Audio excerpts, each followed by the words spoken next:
Let's go ahead and get this shit to the live feed.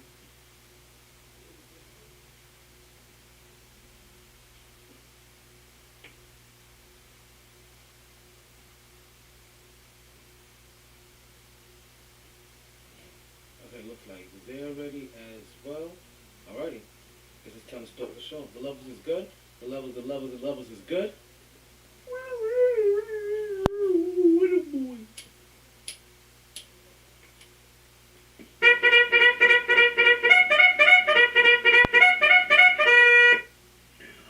Okay. Big man, you wanna hear some hot takes? Let's see how woke you are. You know something about podcasts? Hell, dígame. You kidding me or what, man? I got these three drunk uncles with a sports podcast. They say they got fire takes, pure fuego. You find them wherever you listen to podcasts at. If it's what they say it is, you like and you subscribe. Listen, like, and subscribe, yeah. You know how to call into the show? Yeah, man, do the podbean app. You'll need headphones with a mic to call in. That's no problem, man. They'll also be at Sharky's, 8:07 p.m. on the first Wednesdays of the month. You may get some free Blue Chew. And they can proceed, so. If anything happens in the sports world, MyT's gonna drop a take faster than a rabbit gets fucked. There's only three things I have in this world. My word, my balls, and this podcast. And I don't break them for nobody. MyT Sports Season 7.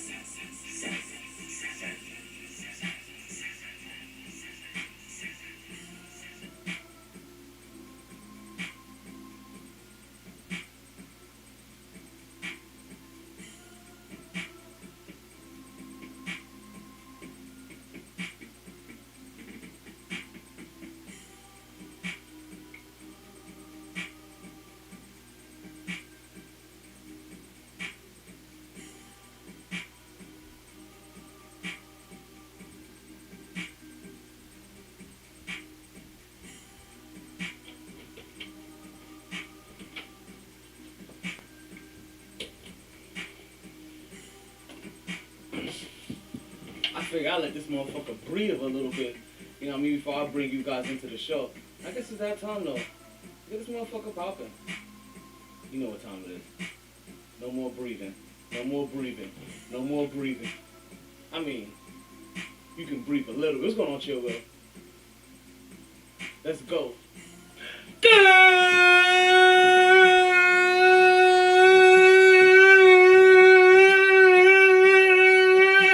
Evening, and welcome back to another edition of the MyT Sports Podcast. I am your host, the one and only Talento Taylor. It is another en fuego day in the hottest city in the world, down here in South Florida, December 20th. They said we was going to have highs of 85, lows of 65. It's been beautiful down here. I'm telling you, it don't get no better. I apologize. We haven't spoke for about a week. Had a couple of family crises that I had to had a couple of family crises, right? That I had to go attend to. I had a death in the family, you know. I had to go attend to that shit. So that's why you guys haven't seen it. I haven't spoke to this in about a week or so.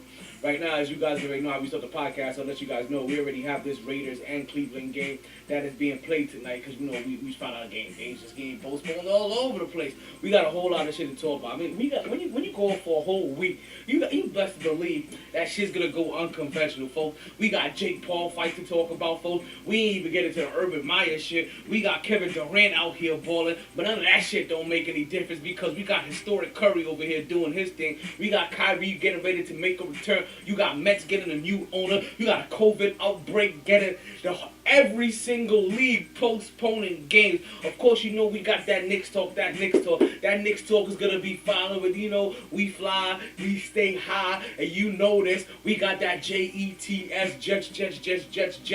talk to get into as well. We had that game. We got Green Bay. We got week 14. We got week 15. I don't even know what day it is. I don't know what week it is. Hey yo. I'm telling you, all I know is that shit's about to get MyT. But you know how we say here on the Mighty Sports Podcast, regardless of the time. Take that. And regardless of the weather. You play to win the game. Hello?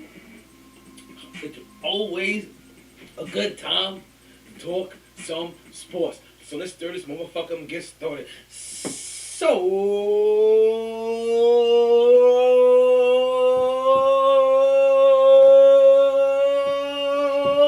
let's start talking.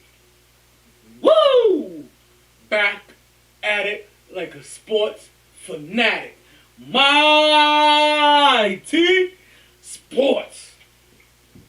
Man, it really has been a long time. I shouldn't have left you without a dope pod to step to. What's going on, Poe? What's going on, Chill Will? I see it's already becoming a family affair real quick. But, you know what we got to do? Nothing has changed. I know it's been a week that we've been off, but you already know how we start the podcast off. Let's go ahead and open up these doors, right, so we can get the birthday parties filled up. Hey, yo, get that birthday party, man. As my boy Chill Will would say, hey, yo, DJ MyT, drop the beat. Yeah, it's your birthday. We said it's your birthday. We got a week of birthdays. I don't even know what to do with myself. Because it's your birthday, we sing happy birthday. Whole lot of birthdays. But yeah, they have birthdays every day. Because it's your birthday, we sing happy birthday.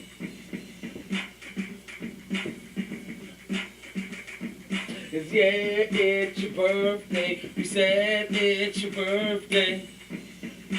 Yeah. Alright, folks. So, I know we ain't smoking on the whole entire week, but I got nothing for the 14th, nothing for the 15th, nothing for the 16th. We're going to jump right into the 17th of the month, folks. On the 17th, right, we're going to go from the 17th to today. On the 17th of December, we had a birthday to one of, actually, I got nothing but homegirls, right? So one of my homegirls, Losa Buplant, right? Losa Buplant happens to be one of the best friends of one of my actual best friends, Crystal Freetag, right? So big shout out to her. Let's go. Let's make sure we give out some big ups today. Right? But also on the 17th, happened to have a birthday of another one of my homegirls, Caitlin Colbert, who actually happened to be one of the best friends of one of my exes who passed away, right? So big up to Caitlin Colbert. She's her birthday was, and also Caitlin's out here doing her big things too. She recently got into the communication field, so she out there got a podcast. She's out here doing the thing. And as soon as we find out exactly what's going on, we're gonna get here on the podcast. We gonna interview her. We gonna see what's going on. We gonna get some crowd cross promotional shit. You know what I'm saying? We gonna get the ankles of the listeners all in this bitch. You know what I'm saying? Family affair, everybody. Like I said, you got a birthday from the 14th to today. You guys go start dropping it in the comments, and I'll go ahead and give them a birthday shout out. All right. Also, on the 17th, I have to say happy birthday to one of my best friends. You see, there was a lot of best friends talking the 17th, right? But it was one of my best friends, and that is to my homegirl, Deborah Segovia, right? A.K.A. the Booski, right? Listen, that's who I was, just last week, she flew down here from Tennessee. Family decided to have a nice little dinner, you know what I mean? Me and the missus went out. Everything was all copacetic, you know what I mean? Shit was nice, energy was good, you know what I mean? Shit was vibing, people laughed, we was all hardy and shit. Afterwards, we left, we went back to the crib, we put one in the air, had a couple of shots. Then next thing you know, we come home, squeak 'em, squeak 'em, squeak 'em, squeak 'em, squeak 'em, squeak 'em, squeak 'em, squeak. Line up! Red rum. Right? So that's the birthdays for the 17th. I got nothing for the 18th. And we pop up on the 19th, and I got one birthday to John Hartnett. Now, I'll be honest with you, I don't know who the fuck John Hartnett is. Couldn't remember.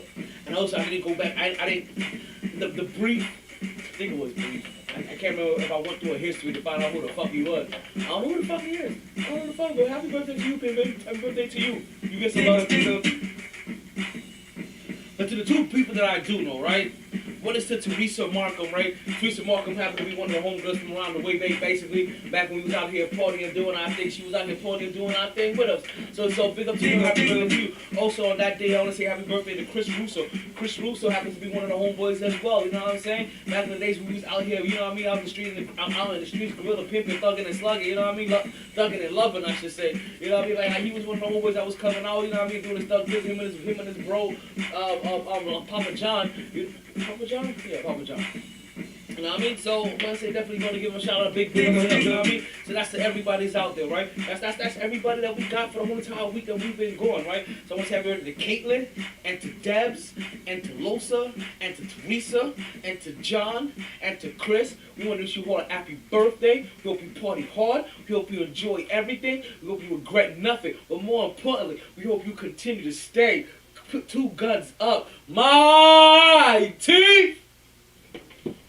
Yeah, 2 guns up. You get it. You get it. You get it. For the people that ain't watching. Now, I'm in this weird place, right? I'm like, I wasn't sure how I was going to start off with the podcast. But you know what? I figure before I get into the Knicks talk, right? Because you know we start with that Knicks talk. I'll let you guys behind the scene or whatever, right? It was crazy shit. Like, I had to I had to travel to Orlando real quick.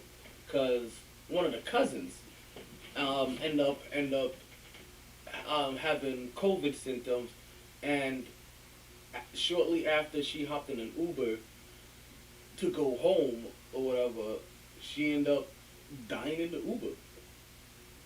You know they say you can Uber everywhere, where apparently now you can Uber to heaven. You know what I'm saying? Like so it be like that. So we had to go up there. We had to go have a nice little funeral going. As you all know, this is not the cousin that got into a bike accident on Thanksgiving weekend. This is a completely different cousin, right? That cousin, he's still in recovery. He's still doing good. As you guys know, he had broken arms, broken femur, cracked ribs, all that kind of stuff, right? He was a police officer. Ironically, also the other cousin that just passed, she also worked for the police department. So she also happened to get a veteran service. So we drove down to Cape Canal, bro, something like that. I'm pronouncing it wrong, most likely. And you know, we did that portion of the service. But before we did that, obviously, we have a good old-fashioned regular ceremony. You know, people come through, they talk, they do their thizzle. You know what I mean? Like one of my cousins, she did a nice interpretive dance. You know what I mean? Like I swear to God, like I didn't shed a tear the whole entire time, and then all of a sudden she's over here doing her interpretive dance, slinging her energy all over the place, and next you know the waterworks popped off, right? But how am I gonna tell you? I'm gonna tell you this. I wish somebody would have recorded the whole entire ceremony. We had one of the unique pastors of all time. I told you she worked for the police department, right? And her husband also too. So obviously there were police officers there. How the fuck the sermon, right, that's supposed to be in remembrance of the loved one, right? I guess the preacher was a little ahead of time. Didn't think things were going to be coming through so fast. So he said, you know what? I wasn't going to go ahead and preach, but I'm going to give you a little sermon real quick. And all of a sudden, it turns into one of his sermons. But when he catches that the police are there, his sermons turn into how we all need to just obey the law and do whatever the police officers say. Like we just need to do whatever. And it went left turn. The priest was over there cussing and shit. He's over there. Don't you be over here pretending that you're a Billy badass and all. I was like, whoa, okay then. So we just cussing in church. Like I haven't been in church in a while, and I do mean church because like that wasn't church at all. Like this is exactly what they mean by church. Like preacher over there, if you want to be a Billy Badass, then you can, I said you can be taken away to that place. Not the place with the pearly gates, but the place with the steel fences and the electric gates and the man up on the tower. Not the man up above, but the man on the tower. And he will shoot you. I said he will shoot you in the back if you decide not to listen. And that's why we praise the Lord. We was like, what the fuck you just said, my nigga? Listen, I promise you the preacher was up there cussing up a storm. And not only was the preacher a cusser, he was also a liar. At the end of this thing said, "Alright now, I ain't cuss. Don't you go there up there telling people that the preacher was up here cussing. Nah, nigga, you was cussing." Like, what's going on, SB? I'm good. The preacher was straight up there cussing. He said, "Don't you go run around in this bed." We was like, "Wait, don't go running around in this what? In this bed." Like, okay. Preacher straight cussing up a storm. He done went from cussing up he done went from telling you to obey the police, and then in a weird way, right? He didn't mean to, but somehow he went down the road where he kind of blamed the death of the death on the person, because he kind of tried to relate it to like a drug death, or somebody that has strayed too far from the light of God or some shit like that. And then also, he didn't just blame the death on her. He was like, listen, like when people die and they do bad shit, then not only are they bad, but also their parents are bad, because the apple don't fall from the tree. If you out here a killer, and your parents are bad people because they raising a killer, the apple like, oh, like this nigga really blaming shit on their parents too. Like, we had the most unique preacher for a funeral ever. Now, when he said that that he has preached inside, or he preached inside the correctional facility, we didn't know that he was preaching from inside the correctional facility. Right? We just thought that he was going there as like a guy that went there and provided his services. We didn't know that during his stint of 5 to 15 that he was in there preaching. Because I'm telling you, he over there sounded like he did a stint or two. I'm not gonna lie. We had the most unique preacher of all time. Our preacher cussed, and then he lied about cussing. And you know us. It didn't take long. That's actually cell block G for the Holy Father, God Himself. Like, you have to tie it in. CB4, here's a CG4. Oh man, one of the most unique, like I said, one of the most unique preachers ever. But at the end of the day, I'm gonna tell you this. He did make for one memorable service.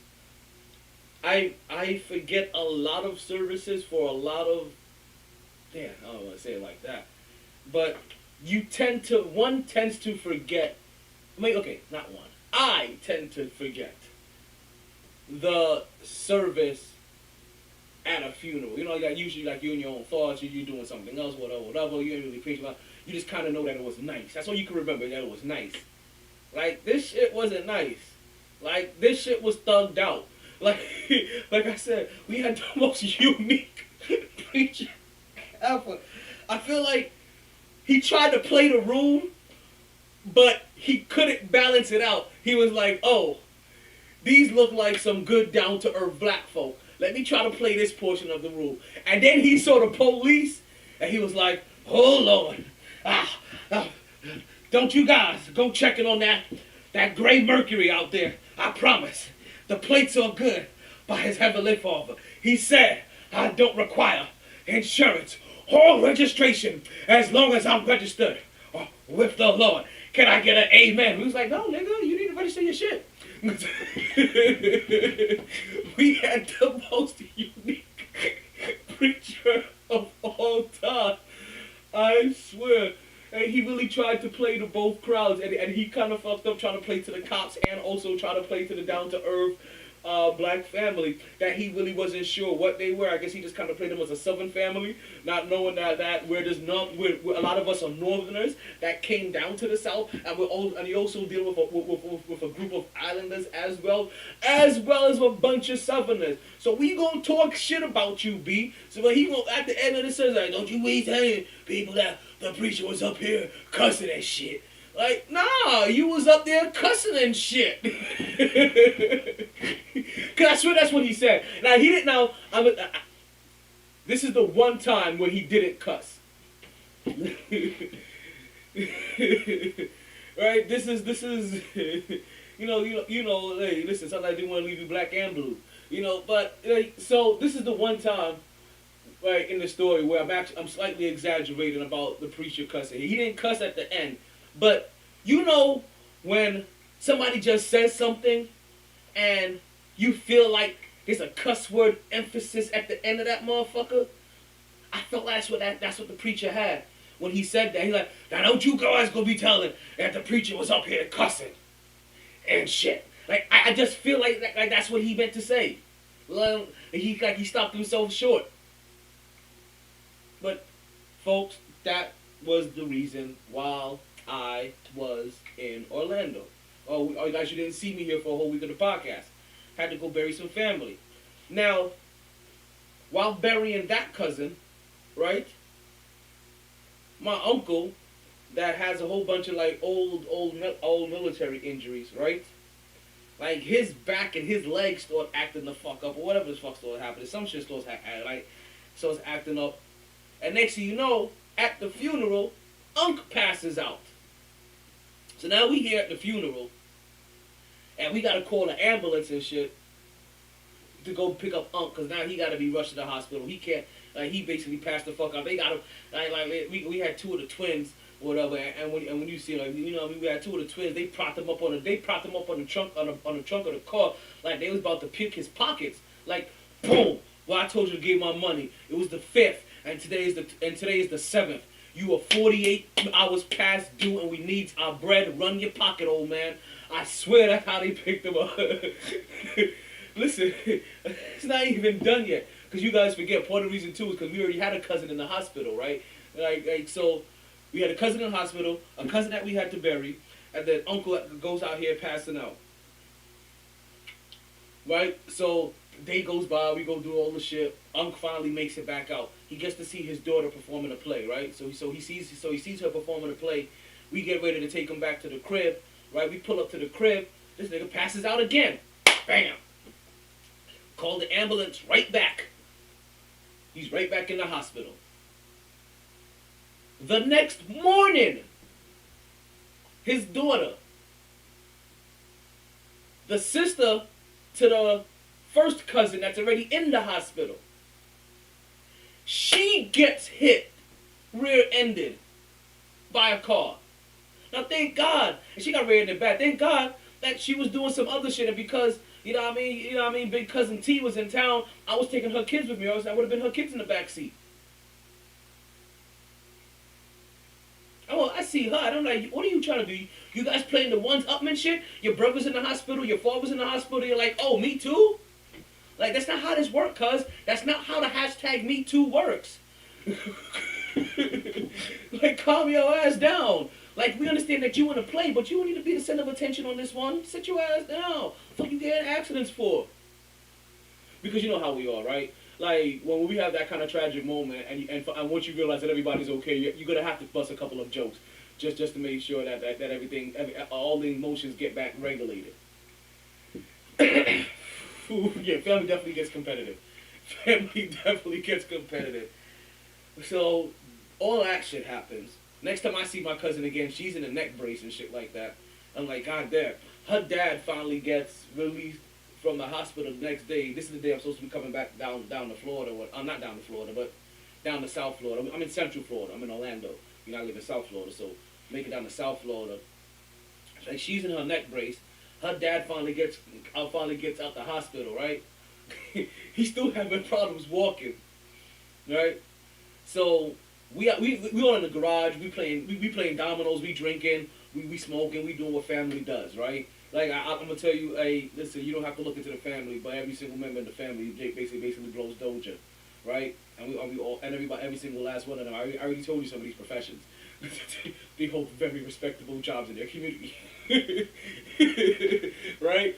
So next thing you know, right? Unc pops up, and, like Unc shows up. He sits down for a while, gets himself something to eat because he ain't really eat no good food all day. You know what I mean? The other Unc or whatever, my other Unc, they're not related. What they share in common is what they share in common is ex-wife who is now somebody's current wife.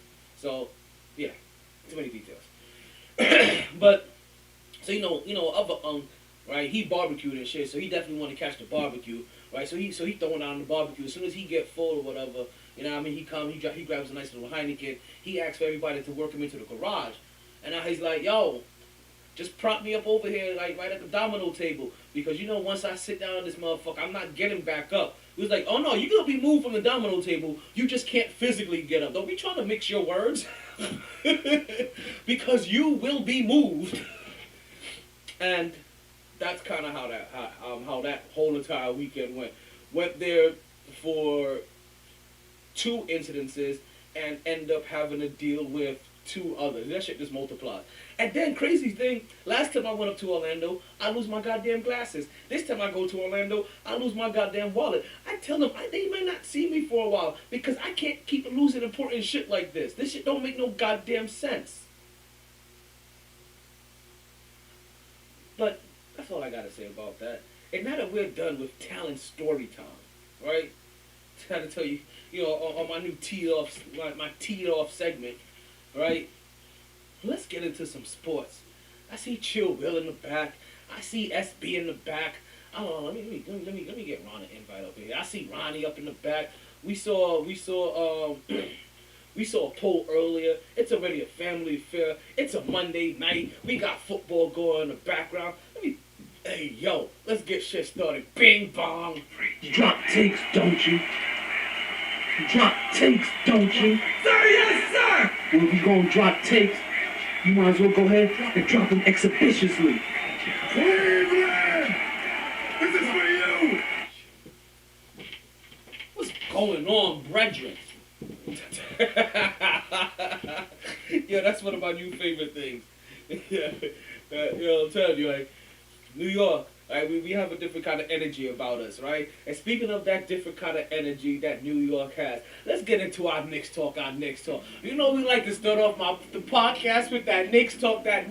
Because, guys, like, regardless of what sports is going on in the world, deep down in my heart, I'm a New Yorker. So when it's basketball season, I'm going to talk Knicks. When it's football season and they're winning, I'm going to talk Jets and Giants more, right? When it's baseball season, I'll honorably mention the Yankees and the Mets. When it's hockey season, I'll neglect the Rangers and the Islanders, but I'll tell you when they're making the playoffs. Shout out to the New York Football Club that just won the championship. New York, we're winners, baby, we winning. But unfortunately, the New York Knicks ain't one of those winning elements. Oh, folks, it has been rough, if not to say the least, to be a Knicks fan. For honestly the last 21 years, right? But as the Knicks fans, we thought that there was a glimmer of hope, right? We thought that based off of last year that we could ride some kind of phantom momentum and we could take things going into this year and not only be a playoff team, win possibly 50 games, and also get ourselves a first round victory. But au contraire, mon frere, that was all hopes and pipe dreams. And I'm telling you right now, as I am not the kind of person that wants to get piped up. You understand? No, they fucked me, the goddamn Knicks, they did. I'm not a fan of what's been going on this year. The New York Knicks, currently, as it stands, are the very last team in the division. Yes, folks. And listen, 2 years ago, this wouldn't be so hard to believe, right?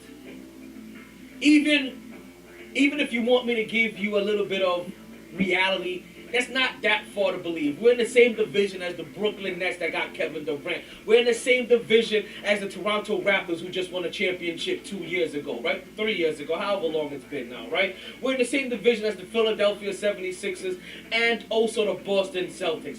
You tell me generally who were the Knicks supposed to be better than, but we had hope based off of how well they did last year that we thought they was going to be better than them all except for Brooklyn. Maybe Philly. Now, is things on all despair? No. Because you know what? Outside of Brooklyn, everybody else is within arm reach. Brooklyn is the only team that is following COVID protocol and staying 6 feet away from the competition in the records. Everybody else in the division is at least 6 games behind them. Every single one.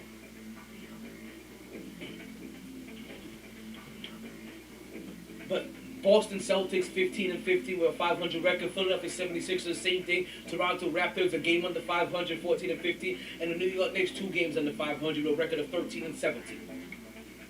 Actually, kind of like a half a game below 500 for the Toronto Raptors if you want to to do the numbers. You know what I mean? How the numbers get numbered. So the division, our division, being relevant in the conference and in the division isn't that far off. It's just a very rough start. Believe it or not, Knicks fans, it's still kind of on pace to kind of the record that we had around this time last year. But like I said, expectations changes the barometer. You don't expect the Knicks to be as bad as last year. Now, on top of being bad, the New York Knicks are also suffering from something that the whole entire sports world is suffering. And I don't want to say the sports world because, I mean, sports isn't isolated to just... You know what? My computer is funny. My computer is funny. I just finished watching a series of TikToks that the husband or the boyfriend was telling their girlfriend that they were going to go visit Ashley. And now all of a sudden, as I look at my computer, I am getting a commercial. I am getting a commercial banner for Ashley's furniture. Touche. Whoever invented that, I think they were trying to give Ashley's Furniture and Michael's more hits right in time for the holiday season, because those are 2 stores that probably get overlooked a lot. They have a niche market that people probably don't even pay attention to. So in the New York Knicks' latest blunder, right, to their record of 13-17, they faced the Boston Celtics. And facing the Boston Celtics, I didn't forget what I was saying. I was just coming back at it from a different angle, right? They were undermanned to say the least. But they're not the only team that's undermanned. Everybody in sports happened to be a little undermanned. As the sports world, as well as suffering from something that the whole entire world has been suffering from, and that is COVID. And you're seeing a lot of players have positive test or positive COVID testing. And now you're catching them miss a bunch of games. And now it's come to the point where in the NBA and in the NFL, where now they're starting to postpone games. So games are starting to get canceled and rescheduled for another date. I don't like the word postponed. It lets the sports league off the hook for being irresponsible sometimes.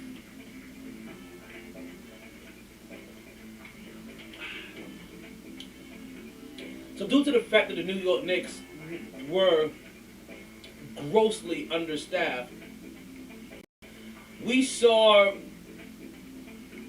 a starting lineup that actually not even just a starting lineup. We saw a lineup that we're unfamiliar with for the New York Knicks, right? We saw Evan Fournier, we saw Alex Burks. Actually, before I start there, let's talk about who we didn't see. We don't have R.J. Barrett, COVID protocol. We don't have Derrick Rose, right ankle soreness. We don't have... Who else do we have?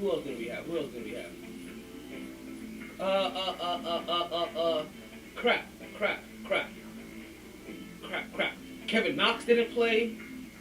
Deuce McBride, He's in the health and safety protocols. So he's under COVID watch as well. Taj Gibson played. Mitchell Robinson played. Like, you understand, like, the New York Knicks had to play guys like, I don't know, I have to pull up his name because I don't even know his name. Wayne Selden. Is Wayne Selden the guy that I think he is? The guy, okay, no, that's not who I thought it was. I thought Wayne Selden was the guy with the awkward-looking face and the big forehead that protrudes out all over the place. That's not him. That's not him at all. That's not him at all. I apologize, Wayne Selden. You do not look that horrible. Wayne Selden, 6'4" forward. 232. Oh, must be small forward. I'm like 6'4" forward. Yeah, the New York Knicks were playing guys that you really understand. So we had a starting lineup with the third string point guard, Kemba Walker. I was getting to that. Thank you. They had, as I said, they had to play a lot of that we're completely unfamiliar with. They played Alex Burke, they played Evan Fournier, Nerson Noel, Julius Randle, and in a comeback game back to the Boston Garden, we have one Kemba Walker coming back and starting the game. Because also, there's no Emmanuel Quickly. And there's also no Quentin McBride. Not Quentin McBride. Shit. Quentin Grimes. There we go. So there's no Quentin Grimes.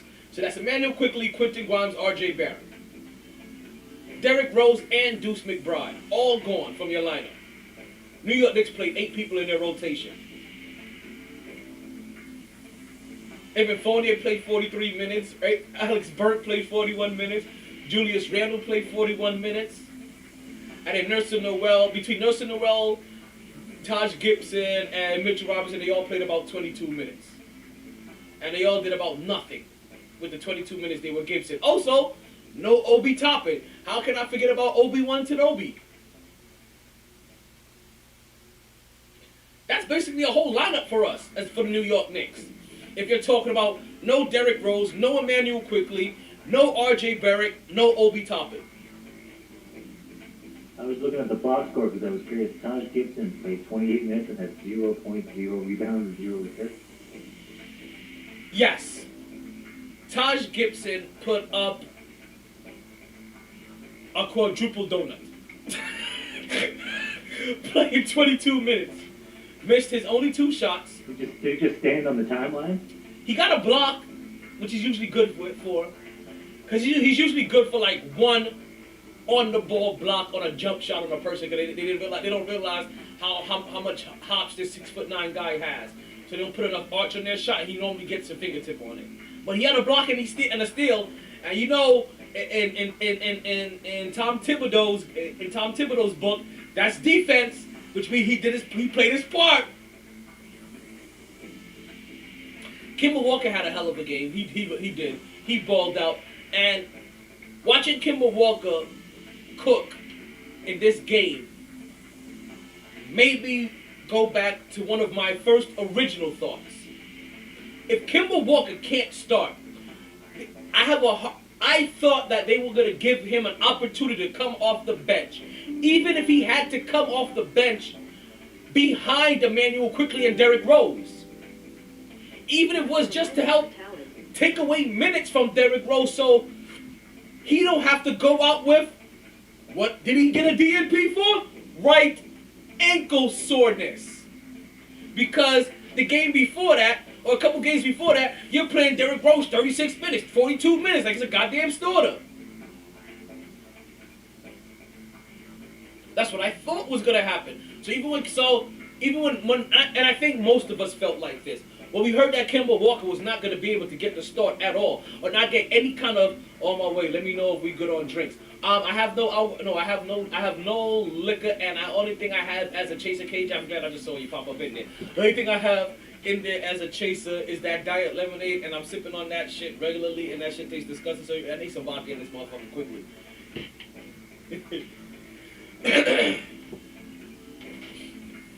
So back to the Knicks. Watch Kemba Walker cook. It really brought me back to my original thought that I thought Kemba Walker would get some kind of minutes. Him being taken out of the rotation completely always kind of shook my mind. That you telling me he can't ball at all? It's like when you couldn't find a place for Melo in the league, right? Like we see Isaiah Thomas making a comeback in the Lakers. You tell me Kemba Walker can't be like Isaiah Thomas?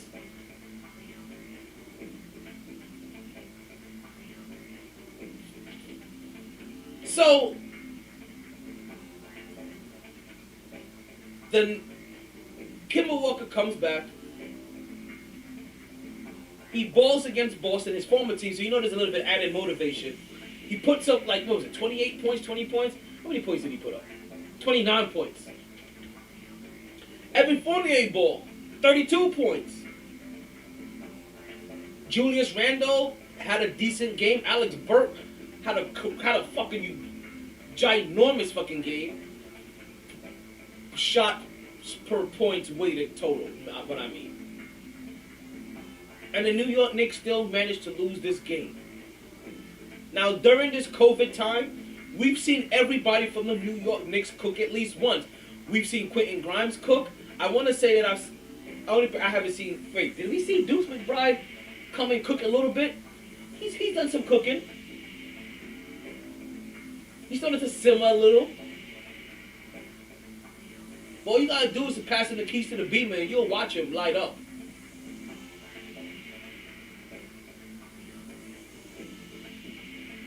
So now, if Kemba Walker balls now, and we get it, right? Kemba Walker is playing because New York Knicks are ravaged with injuries and from COVID protocol.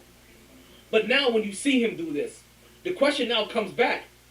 When everybody's back to full strength, what do you do with Kemba? Because from what I just seen, or what I just saw, Kemba isn't fully the problem.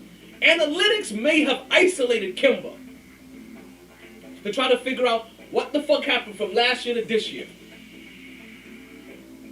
Because even when Kemba Walker is balling, even when Evan Fournier is balling, the New York Knicks can't win. What the fuck is it?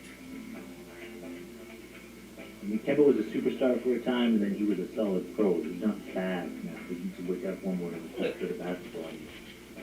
I mean, he's a nice professional. Listen, before I go deep into the Knicks again, let's stick with Kemba again. I find it Knicks are gonna have a difficult decision to figure out what they're gonna do with Kemba once everybody gets back healthy, because unless you have trade talks in the works for him, right? Which he would have just upped his trade value with this. I don't see any reason to not be playing him unless you just thought he was gonna make him look bad or injure him. Because now, like I said, this last game upped his trade value. I always thought that if Kemba Walker couldn't at least start, there's no way you're telling me that he couldn't be an asset to the team, that he couldn't at least play against second-string guys, third-string guys, upper bench players. I'm sorry. You can't tell me that Kemba Walker, I was finding it hard to believe that Kemba Walker at least couldn't be there to help continue to get the ball moving. Because remember, they're different kind of point guards. Kemba Walker, Evan Fournier, Alex Burke, Derrick Rose, Emmanuel Quickly. They're all different primary playmakers, right? When they have the ball in their hand. And Kemba Walker, I would say, is probably the best ball mover out of all of them. And the best prober, probably, well, outside of Derrick Rose. The second best prober out of all of them. Actually, one of the best probers on the team for what he's able to do is just that, and also one of their biggest prober and kick out for an assist. High efficiency of that. So again, still getting guys in position. Always thought he could have some kind of role. And also he's a guy that likes to rebound. That's why he may not play defense all the time. He's still trying to get those boards. So he could be the guy that pushes the pace.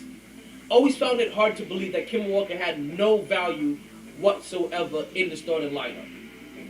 Or in the lineup period, I should say. New York Knicks leave themselves with another hard decision. But ultimately, but what also I saw here is that Tibbs, I'm about to talk good and bad about Tibbs in a couple of ways, right? Because Tom Thibodeau right? He's a good coach. He really is. And you can see at times we do play hard. We really do. Thank you back then. Of course we talking Knicks. I talk Knicks here heavily, right? Not only that, because his teams play hard for him, and he's a good coach. And what happens with the Knicks are not justified doing what they were out there. Listen. Woo!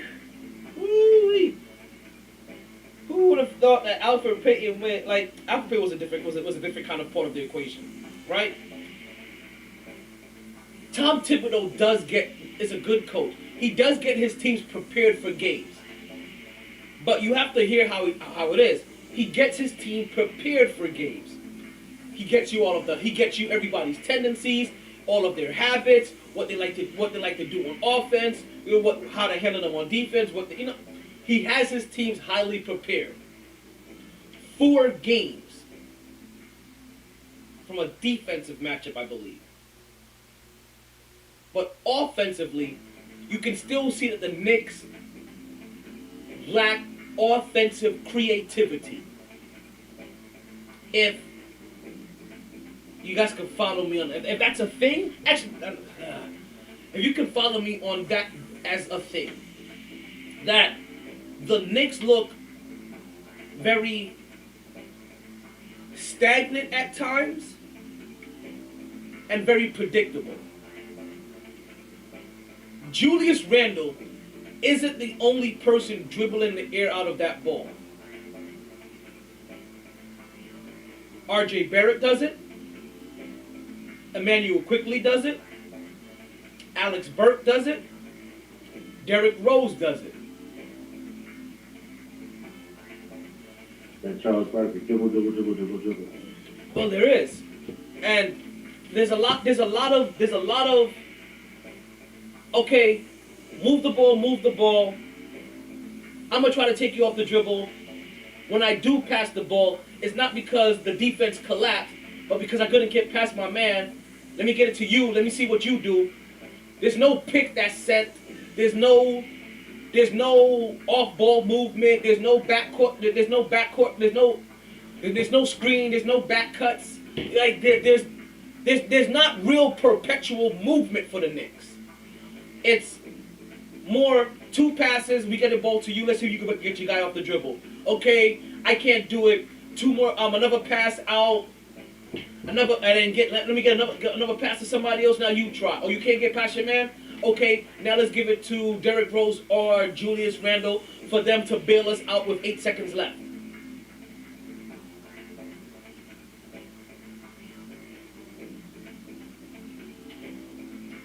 Oh, Butcher, you talking about? Butcher is raw, but he also has he has all the talent in the world if he can put it together. What you talking about? Wait, you talking about the Butcher? I'm saying Kemba for Chris Boucher and Goran Dragic. Oh, see, if you know what, if I'm gonna get the Dragon, I might as well keep Kemba Walker. But you know what, though, we'll see. We'll see how that. But I'll look into that one. Only because I'm unfamiliar with Boucher. I'm unfamiliar with his work.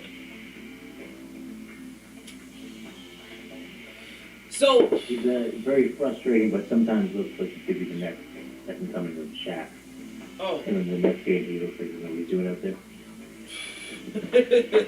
It's okay. New York Knicks I can't say that they have their next coming of Shaq, but they have a guy that he looks like he could be the next coming of at least Rudy Gobert. And then at times he looks like Kwame Brown. Or actually, no. I'm lying. He looks like early JaVale. Like, at times, he looks like he could be a 2-time defensive player of the year. And other times, he looks like he could be the MVP of Shaq to the Fool. That's literally who the Knicks have in Mitchell Robinson. And I'm going to tell you this right now, guys. As far as players go, I have no gripes I have no reason whatsoever to hold on to Mitchell Robinson. I have seen everything that I can possibly see for Mitchell Robinson. If you can, I'm good on Mitch. I'm good on Mitch. And if some team thinks that they can get out of Mitchell Robinson what you're getting from Jared Allen in Cleveland, or even as much as Rudy Gobert in Utah or Denver, wherever the fuck he's at, right? Go ahead and let him go. Do not let me tell you what would piss me off right about now. If I hear that this year, and I'm only gonna blame him for this year. I can't blame him for last year. I can't blame him for the year before that. I was still really evaluating this guy. But if I hear that this year that Mitchell Robinson held up of any deal being completed because you wanted to, nope, I'm gonna be vexed and throw something out the motherfucking window and it may be a Knicks jersey. I'm gonna go down and get it. I'm gonna throw it out the motherfucking window.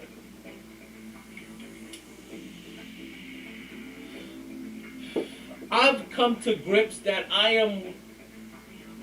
am almost ready to get rid of a decent amount of this young talent to bring in a star that matters. Because you see it at the end of the day. The New York Knicks got a bunch of B guys. Maybe a B plus guy, but I don't want to stress that. They got a bunch of B guys.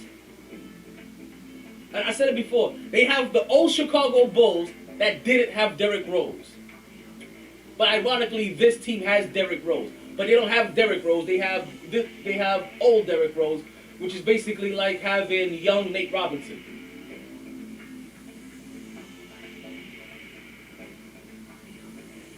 Averages 7 and 7 in 24 minutes. Not a bad big off the bench. I don't watch him every day. Oh, you talking about Mitchell Robinson? Yeah. He's coming off the bench now because he just recently lost his starting role to 71% shooter from 3 at that. No, I'm joking. I mean, what does Steph shoot? 45%? You know what? That is how an analytic guy can convince an owner to trade for him. And SB, whatever owner wants to trade for him, I want you in the room with them. Because the way you're talking about him, we could get a first round pick for him. Listen, we could get a team. He could go to a championship team. He's an agent. Actually, you know what? I'm not gonna lie. If wherever Rudy Gobert is at, if that team offered me, the New York Knicks, their first round pick for Mitchell Robinson, I think I would take it. Let him go back up Rudy Gobert. He'll be a great addition to that team. He really would be. And oh my God, it'll really be unfair. Because then if you play them side by side, you'll really have the next coming of the Twin Towers. You'll never get shit by them. I swear to God, you won't. Because I feel like Mitchell Robinson in a secondary defensive role will be a badass rim protector and help defender. Well, you already got that in If Cleveland. Rihanna offered to buy me dinner, I would accept that too, but I don't see it happening. You got 2 rim protectors in Cleveland like that? Yeah. You got Evan Mobley. and Jared You Allen? gotta understand. Yeah, Evan Mobley is the next. He's the next coming. Like he's the NBA. He's the future of the NBA. He's 7 foot. He can guard 1 through 5. Exceptionally. He could be if he wasn't hurt, he'd be the defensive player of the year probably this year. Cleveland! This is for you! They both long. They both long. They both 7 foot. 7'6" wingspan. But the thing is, you can pull them out, and you can. It's not like you gotta pull them out for to get them out of the take them to the 3-point line. They can't guard nobody. If you got 2 or 3 of those guys with that wingspan, now you gotta really ball. You gotta pass. You gotta play Golden State ball, so to speak. You know, and that's what you make you do. We get all this length, all this athleticism, even though we got little guards. But 3 through 5, though, nothing but length. And you just can't get away from us. You can pull Jared out of the line out to the 3-point line. But Evan Mobley still got to guard one of your guys. Somebody gonna be picking and rolling. If you want to do the pick and roll, and then we got Stevens is another really great defensive player. If you don't know what he's probably from the G League, but he's exceptionally defense wise.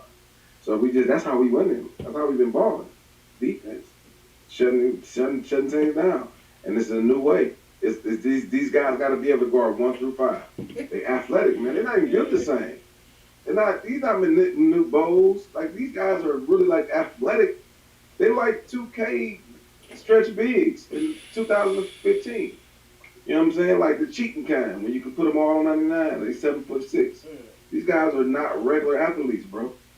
And that's why Golden State's gonna be so crazy, because Wiseman coming back. With Clay, oh my God, it's a lot. Hold on. We'll talk about Golden State when we get to the lighter side of news. Or the lighter side of sports. But yeah. So yeah, like, I'm over Mitchell Robinson as a Knicks fan. And I know what it looks like on paper about him. No, he's a 71% shooter because he's one of those guys where he's only at the rim. It's either a putback dunk or it's a over the top lob because he gets a pick and roll. He doesn't get his own position. He can't even catch the ball in the post he don't even have a post hook. So you can't throw the ball into him, even if he had an undersized guy on him and him backed him down once and put the ball off the fucking backboard. He has no offensive moves whatsoever.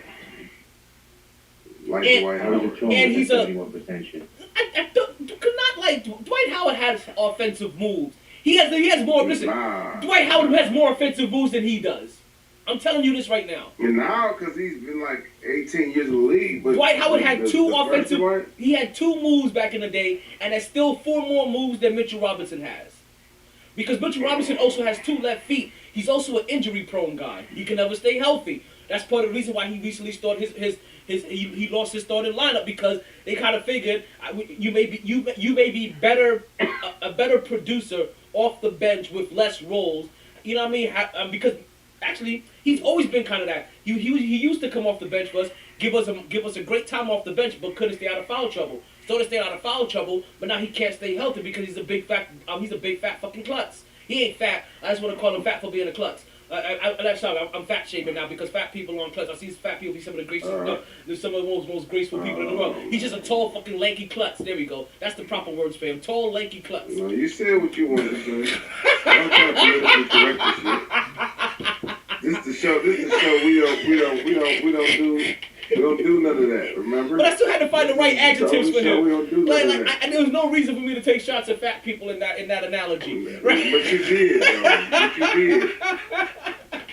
And now we know how you feel about it. You kind of moonwalk. This shit crazy, Michael Jackson. You know, Dwight Howard's skill level is more confusing than his sexual preferences. Listen, like that's funny. Oh man, we about to get canceled between fat shaming and. I had to do my take for the fat shaming. I just had to take it to a whole nother so you fat shaming and then LGBT, whatever, fuck. This is all. I took the bullet. I think I had to forget about what T said. But listen, Dwight Howard still has 4 more moves than Mitchell Robinson, and Dwight Howard only has 2 moves. Yeah, evidently he got 4 more men. Dwight Howard has more moves off the court than he has on the court. Let's put it that way. Did Dwight Howard do this or not? If he didn't do this, I feel like he'll be the kind of person to do this. For Halloween, did he dress up as the girl that has the 4 black dudes behind her? No, he just grabs somebody. He just grabs the grown man's nuts. Oh, okay. Because I feel like Dwight Howard. How do you find 4 taller, blacker people that you could be the girl in that? Well, he's gonna be on his knees, obviously. Remember that girl? She wasn't standing up. She was sitting in the couch. Hold on. What did he say? How you gonna find 4 black guys who's gonna be taller than Dwight Howard? that can have him in a submissive. You know what? Let's you know what? We're gonna put a pause on this conversation. I don't like the kind of left field that we're going on because I have way too much of a vivid imagination and I can start rummaging up scenarios out of nowhere and I don't like where my mind is going with this. So we're gonna reel this back in. Hold on, what's that? Whoa. You know, we're gonna reel this back in big time because listen. Like I know we don't give a fuck what we say here, and this ain't no family orientated show, but we're gonna have to pump the big brakes on this shit right here. I'm sorry. I apologize. We're not going down this rabbit hole. Now, as I was saying, I know how it looks. I know how it looks about Mitchell Robinson, the 71% shooting percentage, the 7 for 7 off the bench. That's him losing his starting role to Nerlens Noel. That's who he lost his starting role to. Nerlens Noel, somebody else who really can't stay healthy. But at least Nerlens Noel. Kirk Cousins' ass, bro. I'm sorry. Who? Go ahead. I just need to say this. Kirk Cousins' ass, man. Listen, man. Derek Carr, Cut Cousins, Baker Mayfield. All, these guys are overpaid and just should not. Yeah. They're being, they're overpaid to not be horrible. Some of them. That's really what it is. Right. They're overpaid to not be horrible. Like it's like you're not. That's perfect, man. It's like you're not good. You're not bad. So you're kind of just being paid to not be horrible because the opposite of not being horrible is being horrible. But they're not good. They're just not horrible. and that's really what they are. Yeah. I take it. Is that the game that's on right now? The Minnesota Chicago game. Yeah, man. Well, yeah, that's what's watching. Yeah, no, Kirk Cousins is that guy. Like we see him all the time. He's the cousin that comes to the barbecue and fucks it up. He fucks up the church's money all the time. He's the guy that cuts you in spades. He's the guy that always plays the wrong shit on dominoes. Cut you out. He cuts you in spades. Yeah. He cut your book. He cut you out. You reneging and shit. That's Kirk Cousins. He's that cousin at the barbecue. That's him.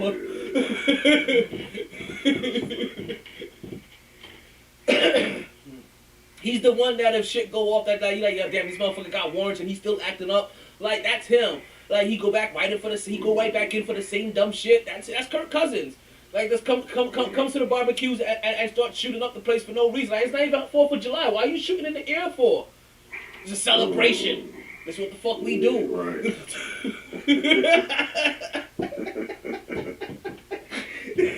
You know this fucker though. You know he's the guy that gets the block party shut down. He actually the guy that may have called the cops to get the block party shut down. That's who Kirk Cousins is. We've identified him. He is the definition of the party pooper for some reason. That's just him. Bad, bro. What you saying, Mitchell Robinson? Yeah, I'm sorry. No, it's okay. No, you know. So let me see. So I was just talking about Mitchell Robinson. Like I'm over him, and he could be traded. Now, what I want to talk about is a little bit about Coach Tibbs, right? Because I don't want to call him a bad coach, right? But also, he's a good coach, not a great coach. And I do see where he has his team defensively prepared, but offensively they're stagnant. Offensively, they are kind of stagnant, and you can see that it really is just who can try to find the best matchup to take their man off the dribble, but you're not giving your man the best matchup by even running enough screens to have. Just for instance, let's say Kemba Walker matched up on Julius Randle. Or Kemba Walker, or whoever that is on the other team. You know, RJ Barrett, or you run enough picks to have RJ Barrett matched up on Kemba Walker. Right? You're not taking advantage of the other team's weaknesses. While the other team, they look at you, and what do? That's part of the reason why they had to pull Kemba Walker out of the starting lineup. Basically, teams were running pick and rolls until they had Kemba Walker on him, and then they were cooking his ass.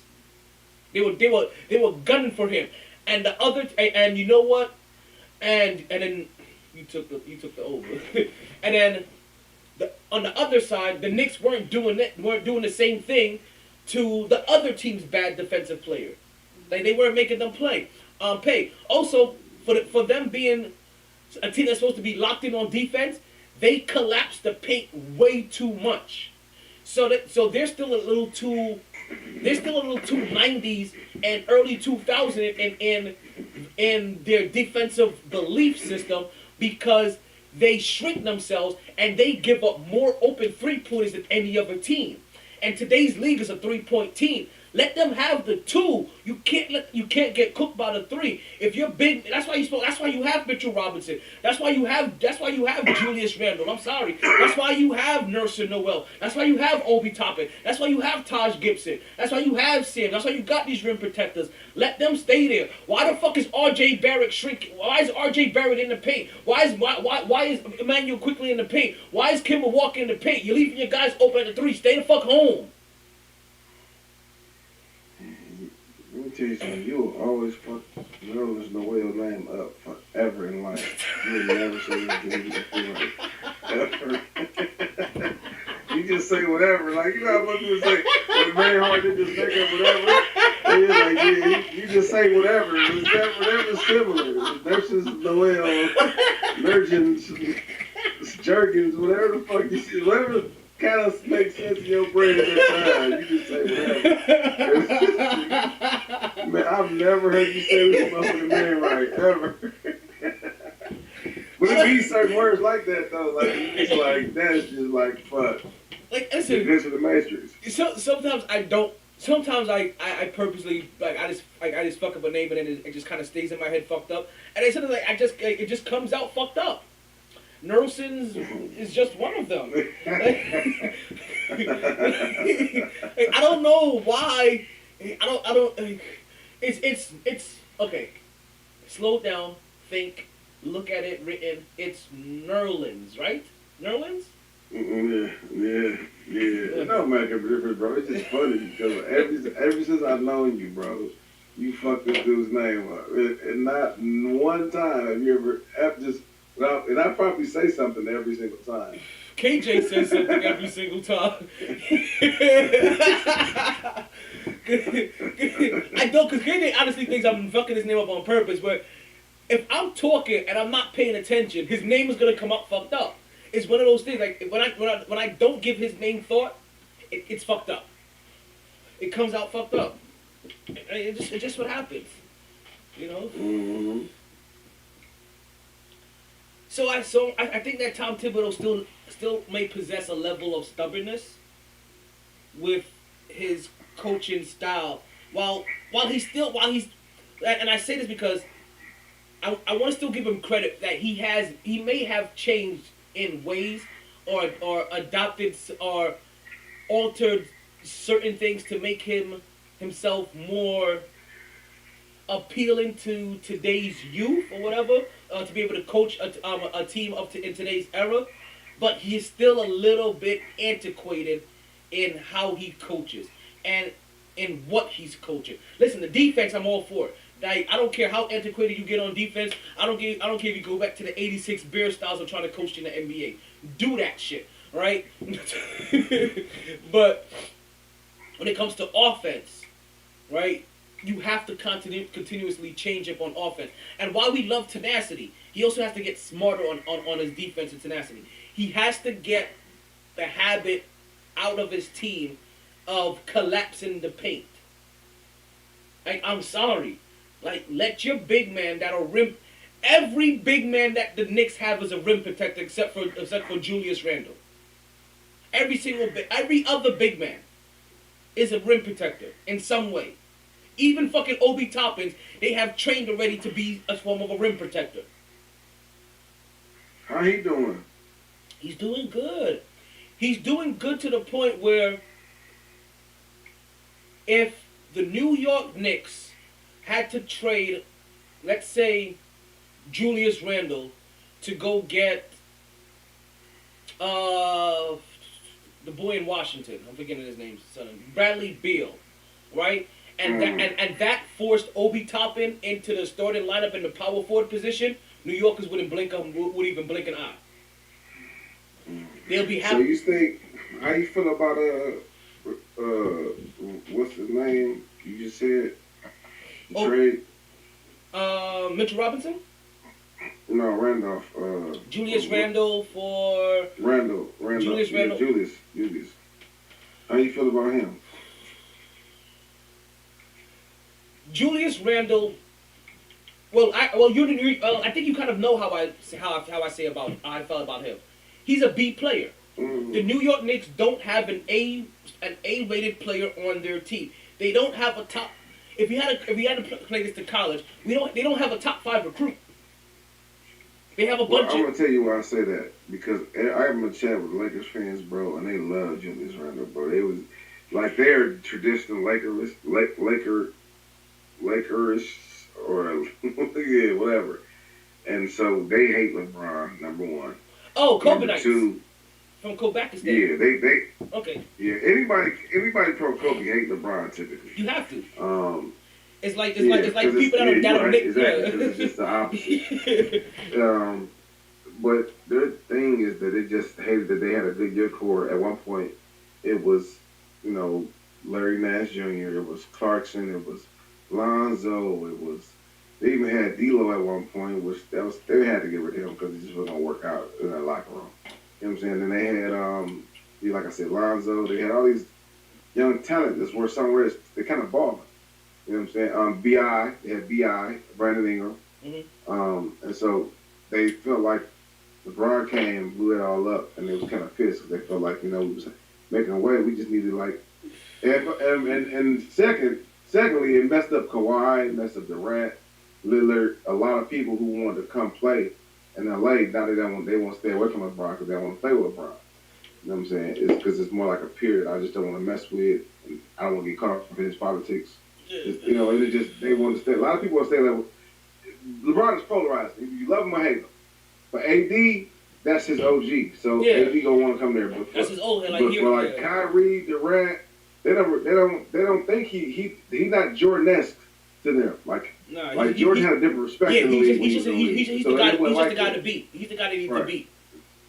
Right. He's like the team hate LeBron. So Durant think I'm better than you anyway. Why do I want to team up with you? Yeah. Same thing with it's just people didn't want to come. Kawhi, I'm not coming to play with you. Kawhi, stop. You know what I mean? So it was those things. Like they definitely was mad about Kawhi.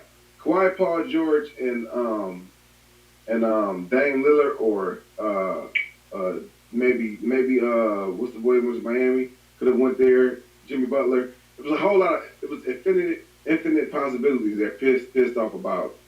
Because LeBron brought him a ring, but it was a bubble ring, so they don't count that. They don't count that at all. And so it's like, man, and they just pretty much everything LeBron disdain, and they just they see all this lines, like I said, and let's be for real, and even that bubble, Julius Randle. That bubble really helped the Lakers that year because the Lakers were having the same problem they're having now. They couldn't stay healthy. They literally willed Anthony Davis to stay healthy during that last little stretch in the bubble. Remember, he was already out, and that time off gave him time to heal up and have to come back, and he barely held up. And because so he was always injury prone. And it was so crazy because my one friend, we about to pay 38-year-old LeBron $400 million to come play hurt with AD was another hurt guy. You give all the young talent like Julius Randle, B.I., and Lonzo, which is a good core we could have added Kawhi to. And, maybe Westbrook or Paul George, you know what I'm saying? So he was just pissed. And now, to watch what's happening now, they're just pissed, man. They're livid, man. And so that's what's always interesting, because they, I feel like they overhype Julius Randle, or even Lonzo, like these guys, B.I., and make them more than what they are, just because they mad about LeBron messing it up. But as a young core for them. So, okay, to double back a little bit, right? I can actually see what they're saying in a sense.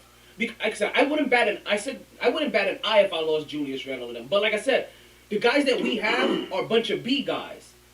If you added a Kawhi Leonard here, Julius Randle becomes a much better player.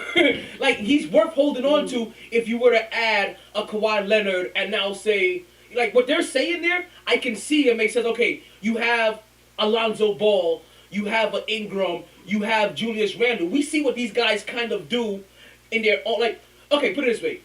You saw what Julius Randle did last year, right? but you kind of see how it's so now kind of take that in a year, and then we see what Brandon Ingram has done right in New Orleans, right, one of his best years. Take that in a year, and now take what Lonzo Ball is now doing in Chicago and take that in a year, and now you add all of that, and you say, okay, maybe they never get to their best, but they get to maybe that 90% of what you saw from what their best, and they can consistently be that, and you add a Kawhi Leonard onto that. You get a bunch of B guys that can raise themselves up to B+. Maybe one of them becomes an A-, and you have your A++ guy over there leading the storm all the time. Because all you need is a guy like Julius Randle or some guys just to be something of consistency every once in a while. Or when you have that one bad game, they step up and they have their big breakout moment. So I can see that. I saw with my own eyes for a year. Kawhi made Pascal Siakam look like Chris Bosh. So actually Toronto. That's crazy. Actually, He left that, though. no. You know what That's though? crazy. He left that. Even Toronto though, if you were to look at Toronto for a bunch of years, you probably would have said for a bunch of those years they had their run, you would have probably said they have a bunch of B+, maybe A- guys. And what did they say? How did they look at their franchise? All we need is to add a Kawhi Leonard, and that could help, and that could push us over the top. So I think that's how your Laker friends are looking at it, because that's kind of in a very loose way, right? Even though I feel it's way more years removed, how I'm looking at this Knicks team, that they still need that. That's kind of what I'm loosely getting to even right now. They need that one guy. They're still missing an A+ guy on this team. If they lost Julius Randle, Knicks fans wouldn't bat an eye. If they were able to get their guy found at the end of the year in free agency or whatever, and still kept the majority of the score, that's what Knicks fans really want. What Knicks fans want is to lose Evan Fournier, lose Kemba Walker, maybe get rid of Mitchell Robinson, keep everybody else, bring in a star, add it to keep Mitchell Robinson, because they'll figure Mitchell Robinson good off the bench. Lose Nerlens Noel, maybe get rid of Taj Gibson because he's too old. They want all four of those guys going in one trade to bring in one superstar, plus maybe one draft pick, sit out of the way, and bring in some guy, and then add that guy to this team to make them a reputable team. That Kawhi for DeMar move here in Toronto that Masai made was wildly unpopular. Yeah. I mean, y'all got a chance with that though. But even DeMar DeRozan, like even Kick said, DeMar DeRozan was even a more steadier hand than what the Knicks picked up, right? And even he would have been a better. But actually, they could use probably DeMar DeRozan right now. And look at what DeMar DeRozan is doing in the fourth quarter, and the guy that stepped up his game, too. and the guy that we all know that he can literally get his own shot from that wing position. You know what I mean? And he's gonna work in that mid range, and if he's cooking in the mid range, guess what? That's gonna collapse defenses. The thing last That's his best thing. He didn't have an outside shot. He has that mid-range game, which is kind of going away from the league. But surround him with shooters, that guy can get you buckets down the stretch. And the mid-range, and they say the mid-range game is going away from the league, but the teams that win the most are most efficient in the mid-range shot. They're also just more efficient in the three-pointer as well. but they're also highly, man. I know that they're training us to think that, and that's why you said that, SB. I feel like because they're training us to think that, so that's what comes out. Look at the years that the Golden State Warriors were dominant. They were the best field goal shooting team, the best 2-point shooting team, the best contested 2-point shooting team at that as well. They were making mid-range shots consistently. But what happens? We all remember the long ball. So all we remember is the crazy threes. Everything else is mundane work. You remember dunks and three-pointers. There's a lot of guys 15, 20 years ago when I watched that were kind of known for the mid-range game. And I think there's only a few now. Like DeMar is, I think, pretty clearly the best. Like Kevin Durant kills it in the mid-range game. That's basically what he does. He couple of dribbles, pulls him into the mid-range. Kyrie Irving, mid-range. Believe it or not, Stephen Curry, there's a lot of mid-range in there. Clay too. They were highly efficient in the mid-range. Go look at them. Go about the analytics. That's what y'all talking about is analytics. Yeah. It's never good. Numbers, statistics is never good to just. First of all, it's never good to have absolutes, and that's number one. You just learn that about math. There's typically never no absolutes. Roger. There's 80 million ways to do things, and And really, the best shot is the one that you have the highest percentage of making. So whether that's a dunk, a three-pointer, or a free throw, or a mid-range shot, whatever's in your brain you're comfortable with, that's the best spot. And analytics can't teach you that. Mm-hmm. Your best shot can be Paul Pierce's elbow. Paul Pierce on the elbow, turning around, shooting a fadeaway with three people in his face is his highest percentage shot. Analytics will tell you no. But for Paul Pierce, that is. Every time, because he dropped your ass off almost every single time in the clutch. 2 seconds left, you get that motherfucker on the elbow, and he fading away, bang, every time. So, same thing with Jordan, you know what I'm saying? Kobe. These are high percentage shots, or low percentage shots, unless you attack the person who practices it all the time. And that's what analytics don't, they're just fucking stupid. They're people, they take it too far. And people who don't know basketball kind of typically delve off into that, you know? I'm trying to find the mid-range because I think the truth is somewhere in the middle. Like, I watch a lot of basketball, but also try to watch the numbers. Yeah, check out their It's advanced. worth anything. No, I want you to get confused. I'm not saying it's not worth something. But we talking about, hey, this I'm saying I think it's somewhere in between. Yeah, like the guys. I absolutely. think people focus too much on it and other people don't focus on it enough. What happens is that the mid-range game has become forgotten when you're watching basketball. And I think that's what happens. It hasn't gone... The people that are most efficient in the game, we only remember their three-pointers and their dunks. When they're doing all that, when they're doing their mid-range work, we kind of overlook it. And it kind of gets forgotten about. But the guys that we talk about for real, like, they're still highly efficient in the mid-range. There really ain't a lot of guys that are just out there only doing work from three-point. And that are the people that we're talking about as the MVPs and the faces and the guys that really turn tides. Like, the guys that we're talking about aren't specialists. What they specialize in is snatching souls. Some of them do it at a little higher clip, but they all do it at a very highly efficient rate. And since we're talking about highly efficient rate of shooting, let's get into, since we have Mark here in the room, let's get into a little lighter side of sports, right? Because I missed this, and we've been going for a week here on the MyT Sports Podcast. That as we transition straight from what the Knicks have been doing, what the Knicks have been doing has also been allowing guys like Stephen Curry to go out and make history in the Garden. Obviously, guys, last time we talked, this actually what we were talking about was leading up to that moment, and of course, folks, he ended up having his big moment in the second quarter. There was an NBA stoppage of the game. There wasn't a timeout. There wasn't a foul. There wasn't anything. It was an NBA stoppage of the game, right?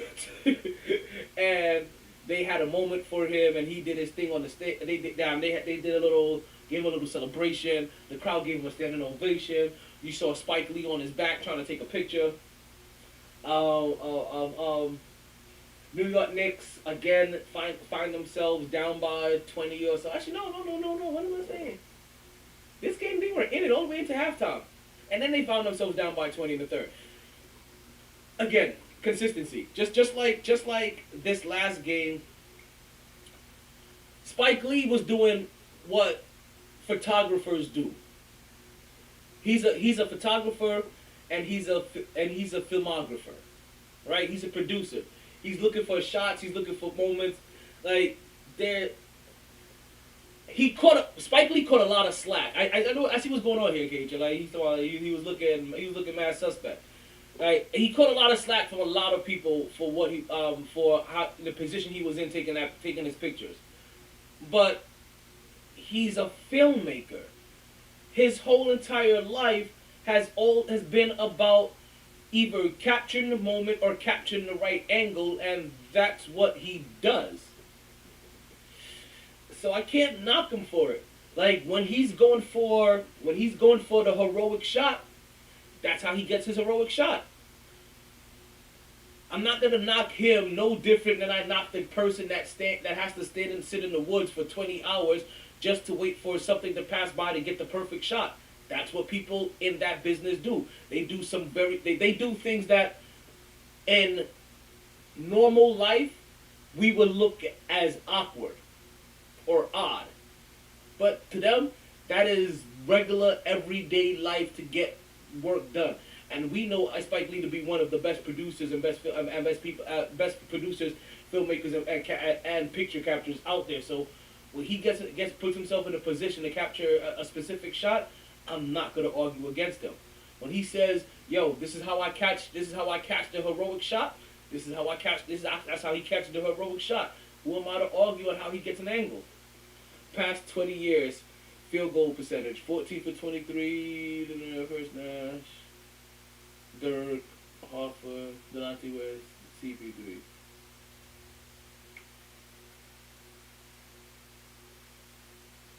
Oh no! Wait, what are you trying to say there, SB?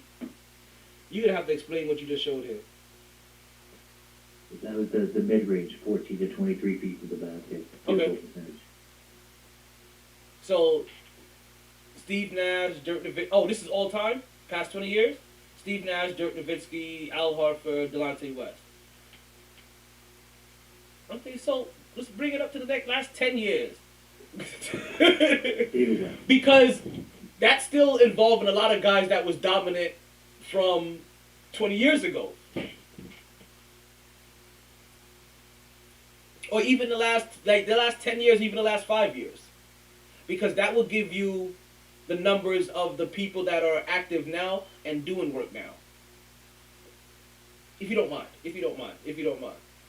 My guy Fields just threw a check down to the tight end on 3rd and 25. Oh, man. So on the lighter side of the news, Stephen Curry becomes the all-time three-point leader. He passes Ray Allen. And as we already know, right? He is going to end up most likely, what is it, 2,976 he was at, right? Was the number. He'll have well over 3,000 by the end of this season. We can, well, I don't know, am I tripping? Wait, am I tripping by saying well over 3,000? Yeah. He'll have well over 3,000 by the end of this year.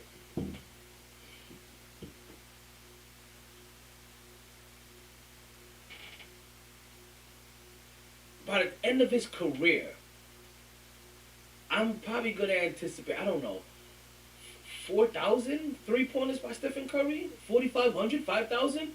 Like, how far up does this go? Because you have to assume, right?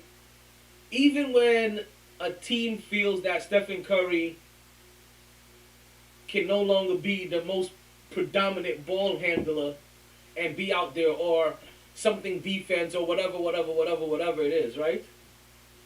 You still got to figure some team would allow him to come off the bench and just be the guy that sits in the corner that you just never want to leave and help stretch the defense, and every time you leave him, that he makes that three-pointer, and that's all he does. That's all he does for the last 3 years of his career, is play like a Vince Carter role, and has a 60% three-point shooting percentage. Like, like, I can see that happening. 5,000 three-pointers for Stephen Curry? All I know is that Stephen Curry continues to be must-see TV, and I've been a fan of his from day one of his career, and I can say that he's probably one of the few people that isn't playing for the Knicks, right? That I can probably say that I want to watch play from the first game of their career down to the very last game of their career. And the last person I think I truly felt and said that way about was probably Kobe. Where does he rank, you said? Yeah. Where does he rank right now in the NBA? In the NBA, amongst active players. To me,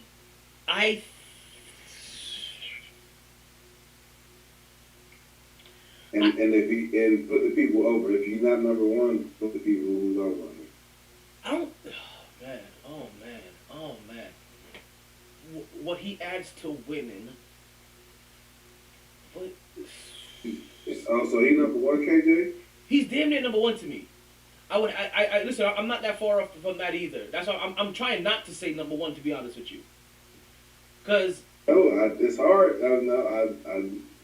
because Yeah. I'm not gonna put because I'm also because I'm not just looking at. All right, so let me start off by saying this. Give a backstory. Maybe a decade ago, right? I remember playing the exercise in my head. Who's the best shooter in the league? And the three people I was thinking about was him, Carmelo Anthony, and Kevin Durant. Right? I was thinking best scorer in the league. I can't remember if I was thinking shooter or scorer at the time. But I was thinking it was some shit like that. And when I thought about it all, I came down to Stephen Curry because of his height. Because he doesn't have the height advantage that these other guys do, and yet he still manages not to get off his shot, put up his points, get to the line, and be just as deadly. So I kind of draw that in when I think about this now. I'm like, okay, LeBron James, he's a physical bully. And when he's not being a physical bully, what are you? You know? Giannis right now? But nah, see, I got you. I understand. But Like- I'm going to pose this question to you once again. Well, let me say this, because I knew exactly what you're trying to say. But Shaq couldn't shoot free throws. Shaq was just a one-trick pony. But does that take away from him being the best player in his formidable years? No, because I Just also because he's not the best defender, and so Steph, what you're saying, you can't say that his height has to be deficiency. We're talking about is he the best player or not? Period. We ain't got to go with these hyper analytics and he ain't 7 foot. No, is he the best player or not? well, That's it. I'm not using his height against him. His height actually is a bonus. Right? Because of his height, he doesn't have some of the advantages that some other players may have. Because of height and because of size. And also, he has single-handedly, let me just put it this way. For the most part of the last, let's say, 30 years, everybody wanted to be like Mike. These last 10 years, I think everybody wants to be like Steph. Crazy, because that's a good point. But you can't take LeBron out of the equation. No! He gets out of the equation.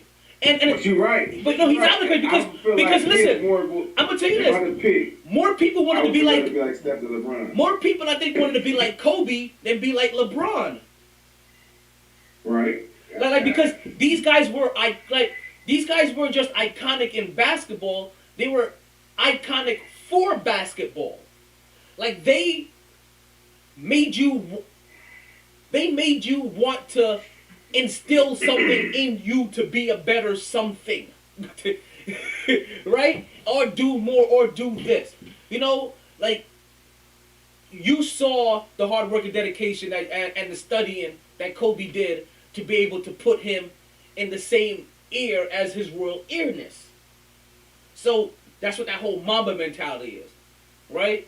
That through hard work, dedication, you put your head down. You may not be the greatest, but you could damn near be one of the greatest and be just a notch right there with him, and still be just as iconic. And he's gonna be one of those people that him passing young is gonna do for him basically what it did for Biggie and Tupac. It literally iconicizes him. I just made up a word, I think. You know what I mean? Like it cements him in history. Yeah, I Stephen Curry now. You still haven't answered my question. I'm gonna give him. I may give him the best. See, and I'm trying to think of some of these young guys, because I don't want just longevity to be the ultimate player to think, oh, this guy hasn't done this guy hasn't done that. I don't want. I'm looking at handle, dribble, dribble drive. He can shoot. He draw. he finishes at the rim a lot more often than people even give him credit for sometimes. So not like he just shoots threes. Like I mean, he's actually a guy that gets to the rim that also helps make him dangerous. He has really good court vision that I don't think gets talked about enough. He makes some of the crazy one-handed he makes some of the worst great passes ever, because before he was making these passes, these were bad passes. Let's be serious about it. He was doing that shit in college too. Before he was making these cross-court passes, like be routine, these were considered bad passes. And it's still not considered bad passes in the NBA. Like in regular fundamental shit. Like, that's still shit you shouldn't do. And yet, his vision or whatever, or whenever that moment comes where he sees the guy has stretched just enough, he whizzes that ball right by him in a bad pass scenario. Steph, mate, yeah.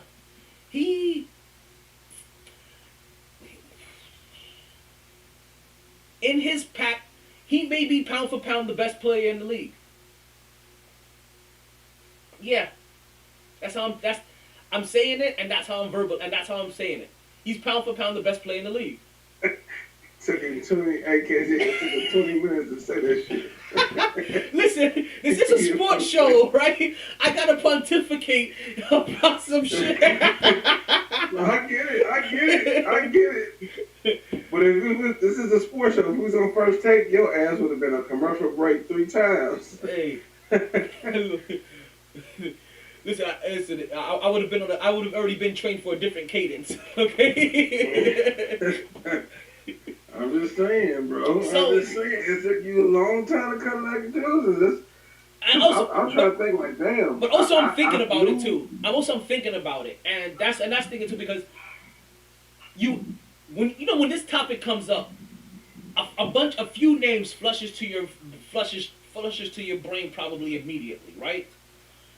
Kevin Durant, LeBron James. I think even Kyrie Irving keeps flashes in my head a couple of times. Yeah, he will. Every once in a while he will. You right. Kawhi Leonard flashes. Giannis flashes. Durant though is the 2 people that mostly are taken seriously, and LeBron. Now, for Giannis, I'm gonna tell you this.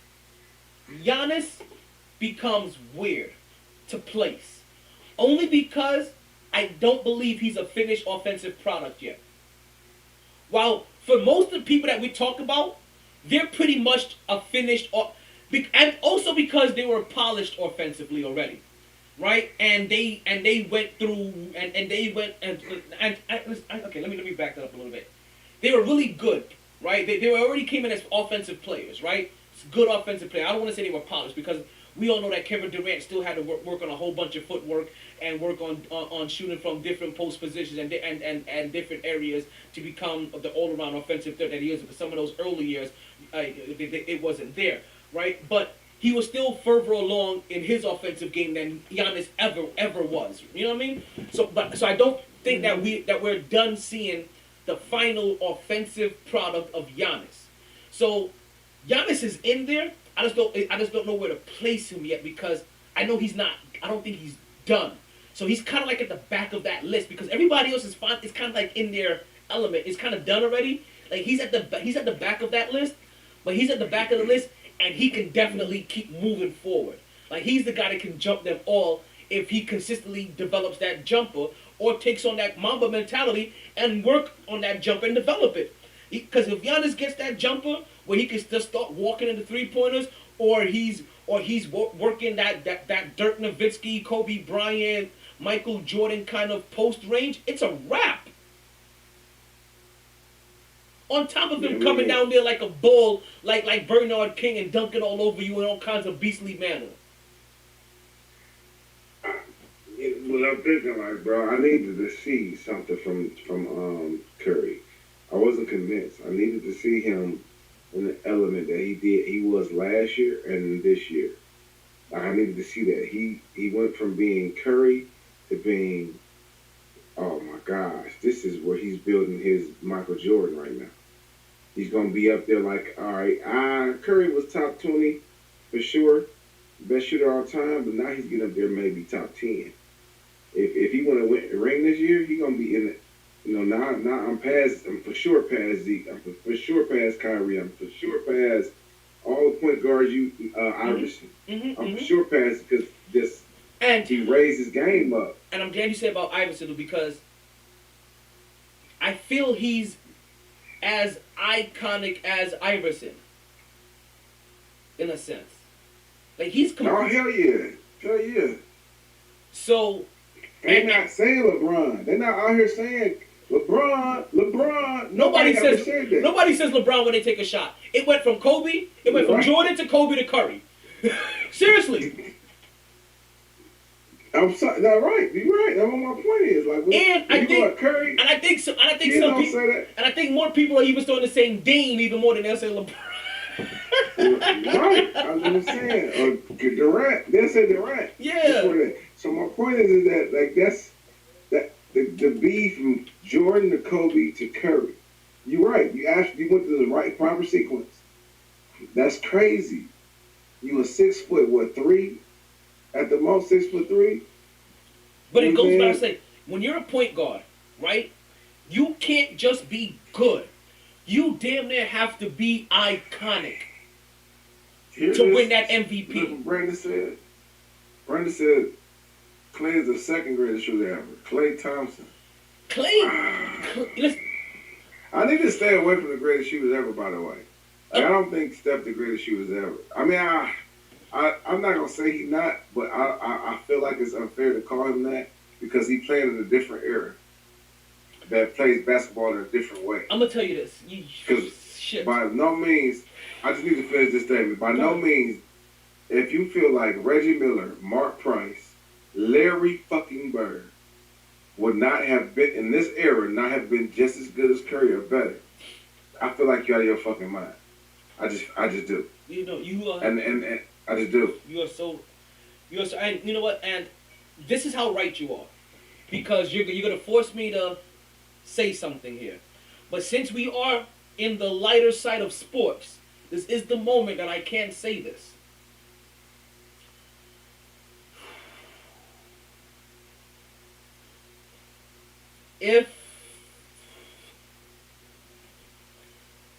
Okay, let's start off here, right? I have to warm myself up to say his name. The ball movement that Stephen Curry possesses, right? His off the ball movement is equivalent to 3 players that I could fully remember watching in my lifetime. Rip Hamilton, Ray Allen, Right. and Reggie Miller. Right. KJ!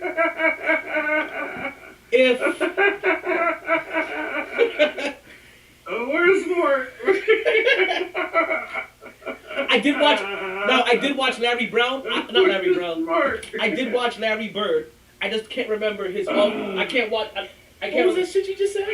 You got to replay that shit. I got more to say. Did you just give Reggie Miller some love? Like, we are in the lighter side of sports. I'm glad you did that. Because I was about ready to come up here and tear Will apart for saying that shit he said about Steph Curry. Listen, But you guys know, if I'm saying this, right, and I'm forcing myself to say this, it's only because it has to be true, and I have to say this. In the lighter side of sports, where the only time that we give all light skins credit may be here. Oh, Mark, you lucky you got a segment. I can't remember. Light skin segment of the week, whether good or bad. I can't remember Larry Bird's off-ball movement, to be honest with you, right? No, but there was none.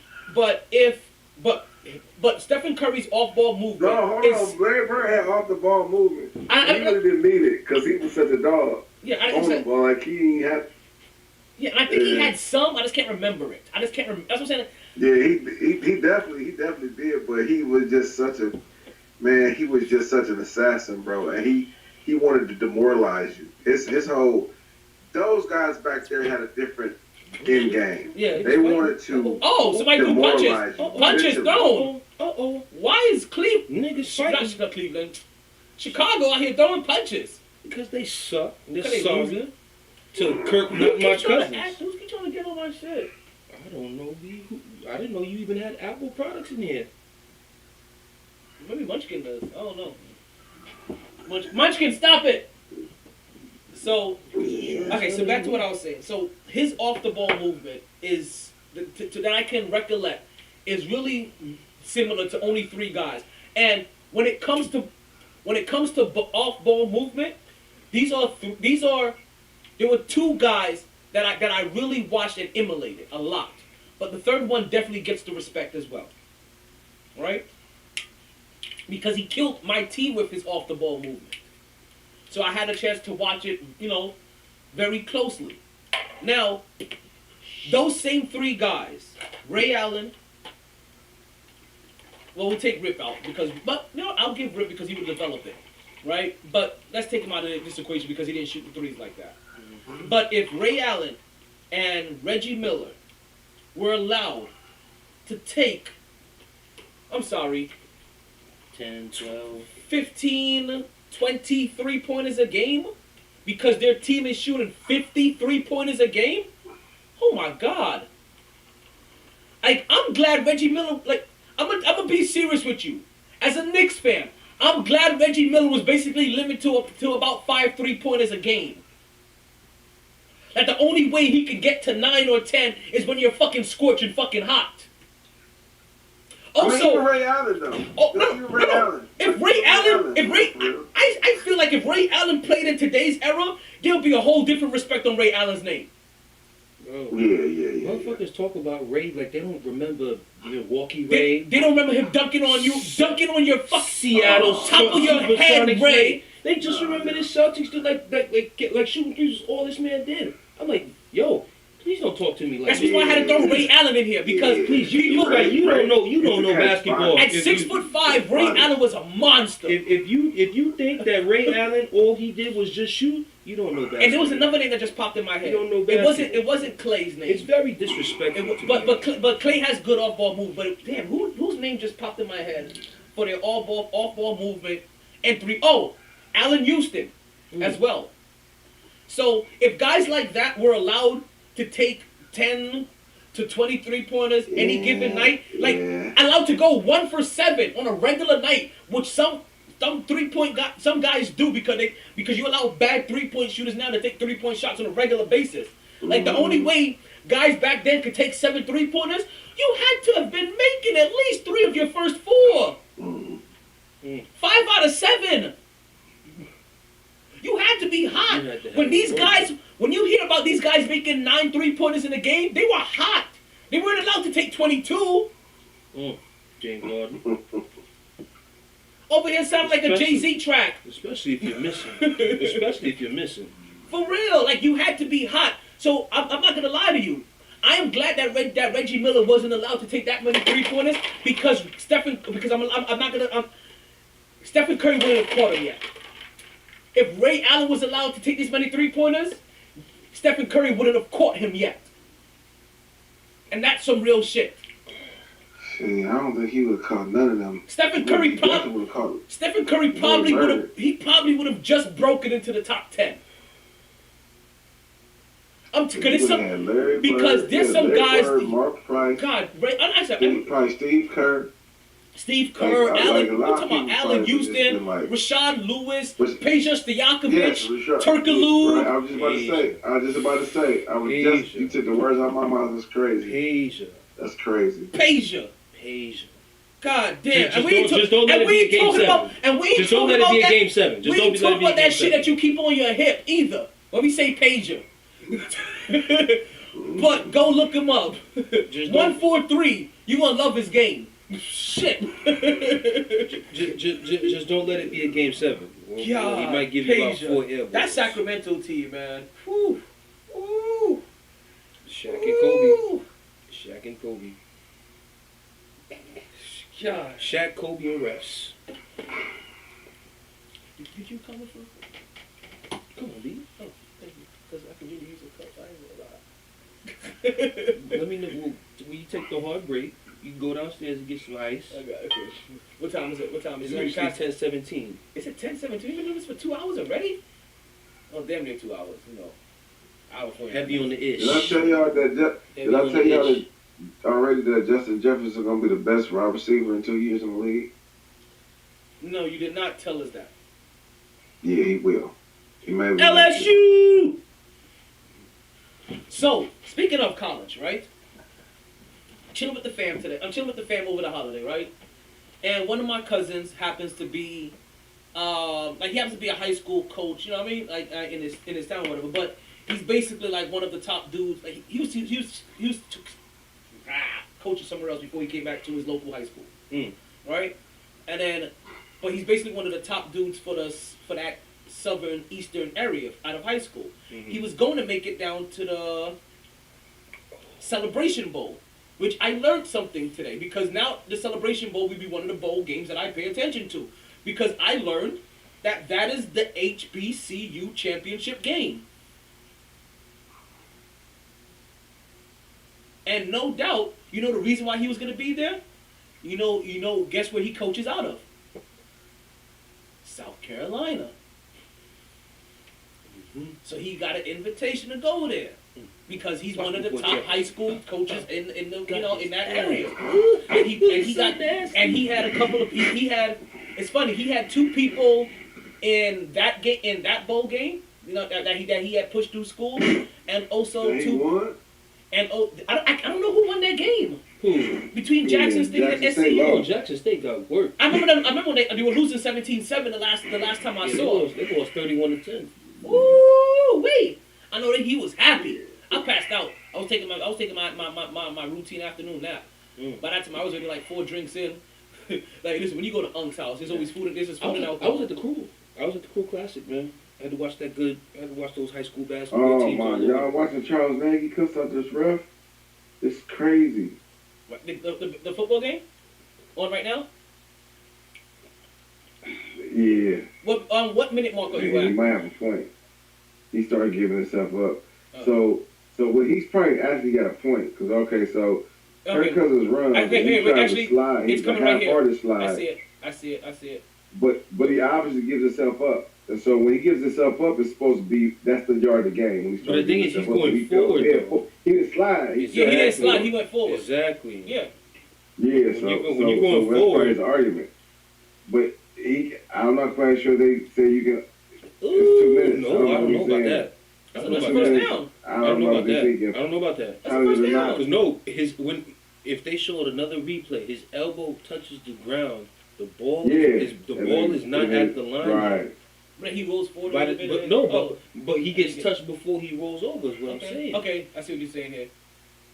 Okay, yeah, we're overturned? No, so we're a little behind you. When you was explaining it was when we were actually watching it live here in this. This nigga.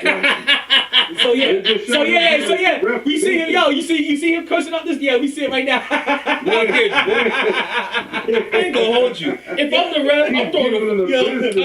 ref, I'm throwing a flag on that nigga. How dare you throw a flag like that on the ground by my feet? I'm giving him a yellow card. Oh no, he's short.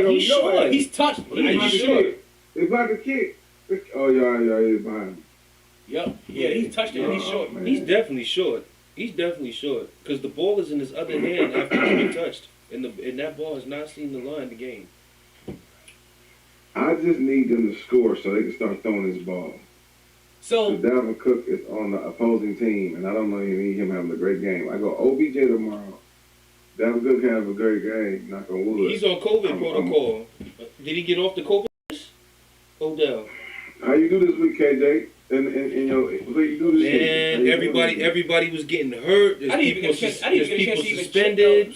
Man. This has been crazy. This has been a crazy year for me, man. I thought Lamar was at least going to play to hold it down for me, but no. Hey, Chill Will, how does it feel to make your first playoffs in the MyT league in your first year? Man, it feels great, bro. I told them niggas, man, they ain't feel perfect, but I told them, hey, I said I'll be there, man. It is easy, but I'm here. I'm with 2 feet down, about to take over. I don't know who Bone Crusher is, but I wish I had his number. Man, I hope DK Metcalf don't play tomorrow.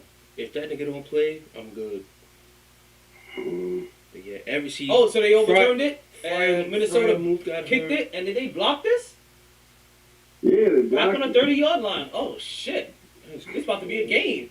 They done gave them back some Yeah, life. but I say I hope, because they'll start throwing the ball, man. This is crazy. Lamar got So hurt. let's talk about a little bit of hope, right? And So let me ask you this, damn, right? man, Fournette got hurt. There are 4 teams right now in the NBA that have single-digit wins, Basura. right?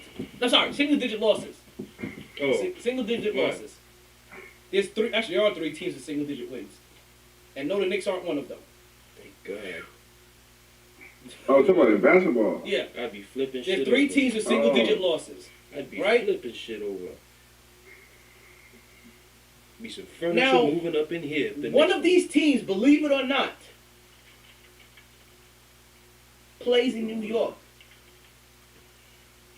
Now, is it just me, or is Kevin Durant and what he is doing in Brooklyn not being talked about nearly enough?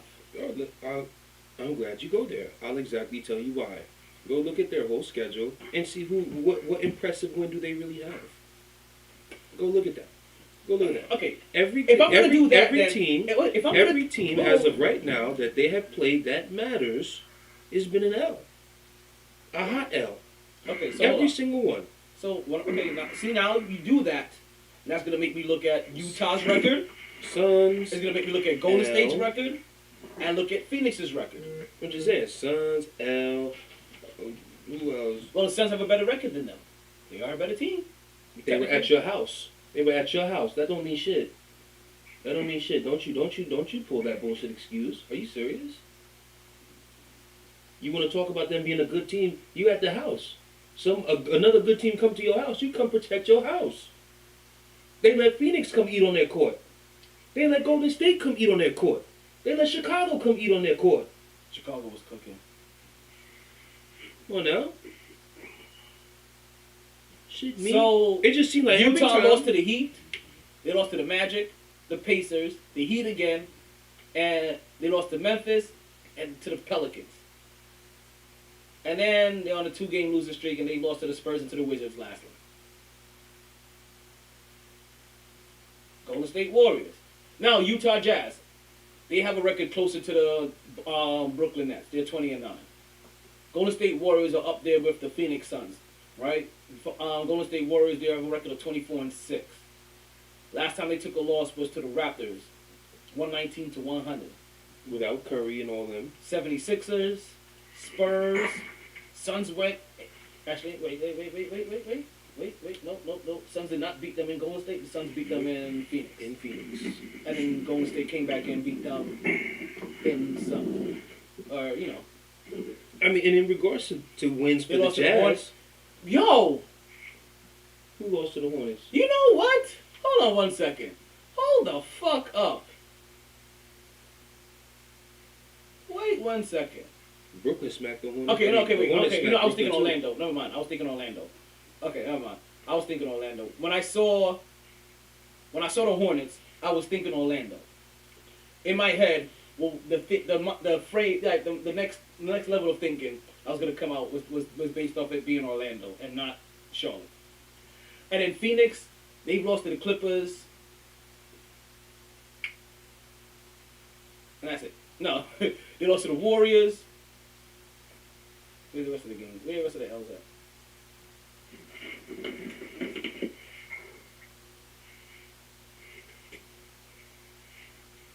The Jazz beat Milwaukee twice, yeah. But I understand what you're saying, that they haven't had a lot of impressive wins.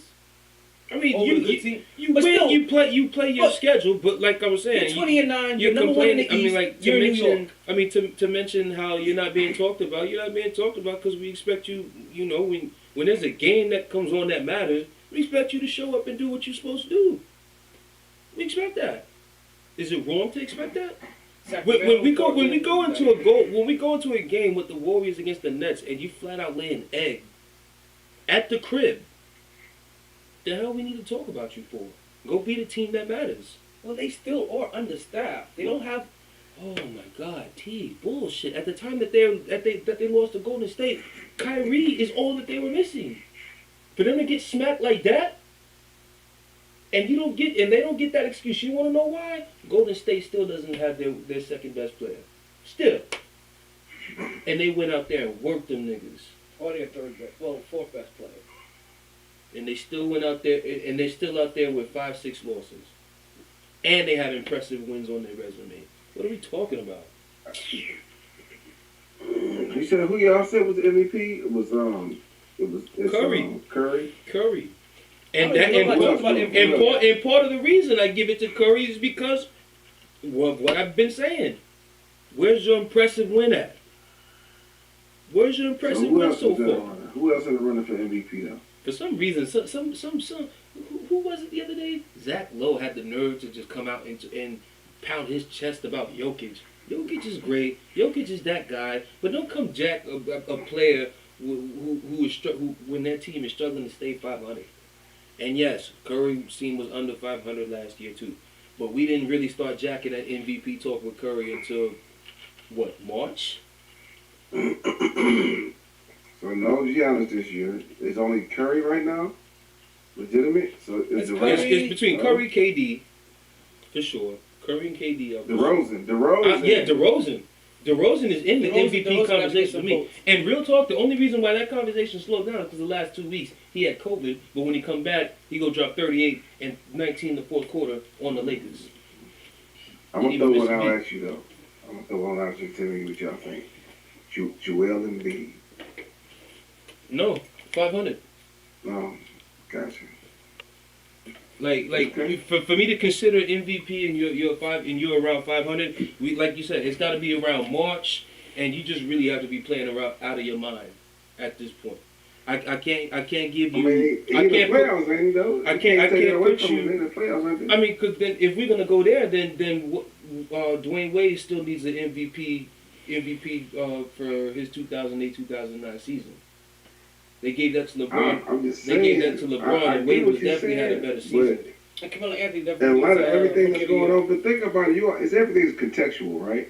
So in a lot of everything that's going on in Philly, Joel Embiid has gotten better. He's carrying a team.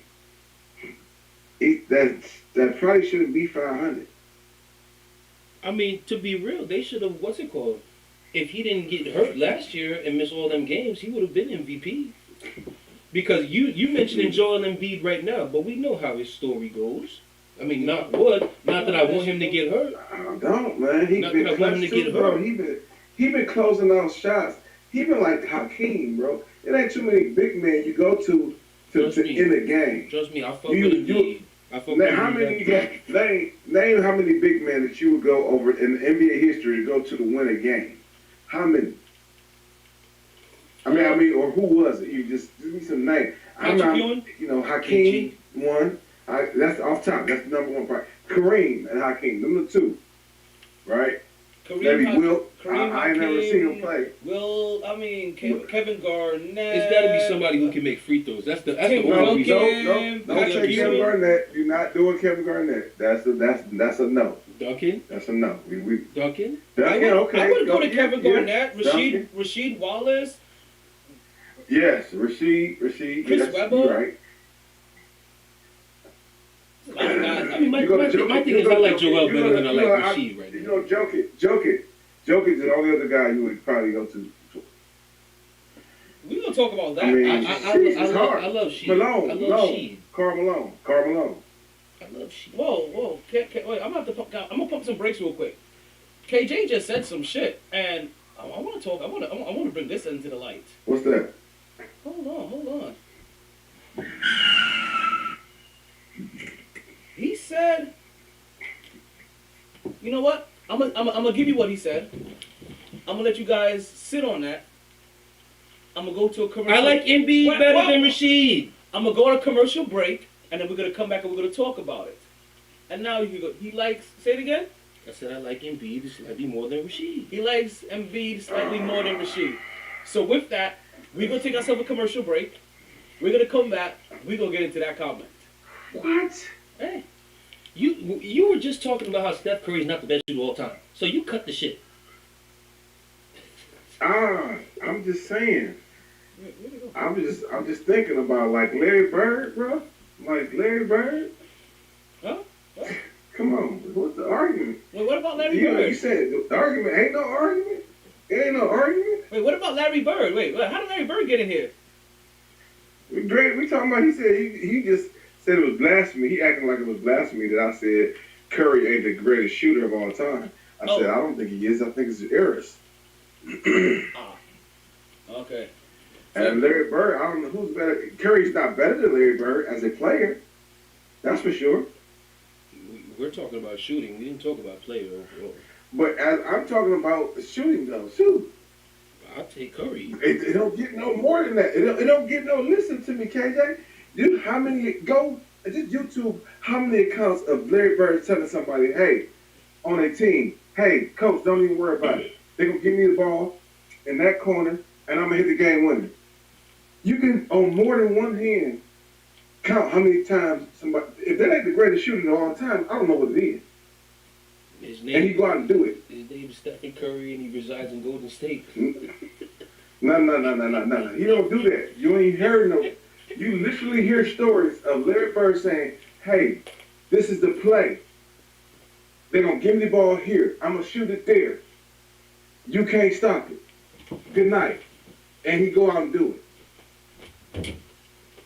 And I don't know if that's what do you consider the greatest shooter then? If I tell you right now that I'm about to shoot this in your mouth for game and you can't do nothing about it, and he do it more than one can, you keep doing this. That's great, bro. I'm not saying I ain't taking one for Curry, but I'm just saying that is asinine, bro. Go pull it up. Go. Like it's so many accounts of people saying, "Yeah, man, Larry did that to me too." He said they told my coach. He said, "Don't even worry about it. I'm about to get the ball right here at that spot and shoot it for game." Remember when you ever seen a game where he hit the game winner, and then it was like they had to redo it. It was like it was a timeout or something called. Something was weird. Mm-hmm. He hit the game winner, again. And then he came back out. Did it again. They said, "Hey, you know what? I'm about to come out and tell the coach like, he's got away. I'm gonna do this again. Give me the ball in that spot. I'm gonna do it again." And he did it again. Like that's amazing. Of course. Like that's, I'm not trying. How do you get better shooter than that? I'm not trying to poo-poo his stuff, but I've seen Steph go out there and get 11 threes in a game multiple times, and one of the times I saw him do it, his last three that he hit was a 40-foot pull-up dagger game-winning three in Oklahoma City to win a game. At the buzzer. But check this, KJ. Did he do? Did he tell the dude that he's about to do it? And then crip walk. Did he tell the dude on his way to the bench? I'll be damned if a light skinned nigga ever drop any type of three on me and then go to his side and crip walk. You got to see me. You have to see me. What? What? But when somebody drops, and when that's somebody's 11th three of that game, and that decides the ball game, like literally game down one, pull up from 40, and it's not even like he had to rush. There was still time on that clock. He pulled. I remember saying, "Yo, what the fuck are you doing?" Oh shit! Crazy. That takes nuts. You've already hit 10 threes that night, and you pull up from 40, just fresh off, just not even calling no play. Just pull up, game, and crip walk on the road. Blouses. Okay, Crazy. so we got to take a commercial break. We've already lost the feed in Podbean, and so we're gonna do our commercial, and we'll be back. We'll bring up that feed for them. They didn't join this team to win championships or become famous. They joined because there is important work to be done, and only some able to do it. They are brighter, better educated, led, and equipped than any team in history.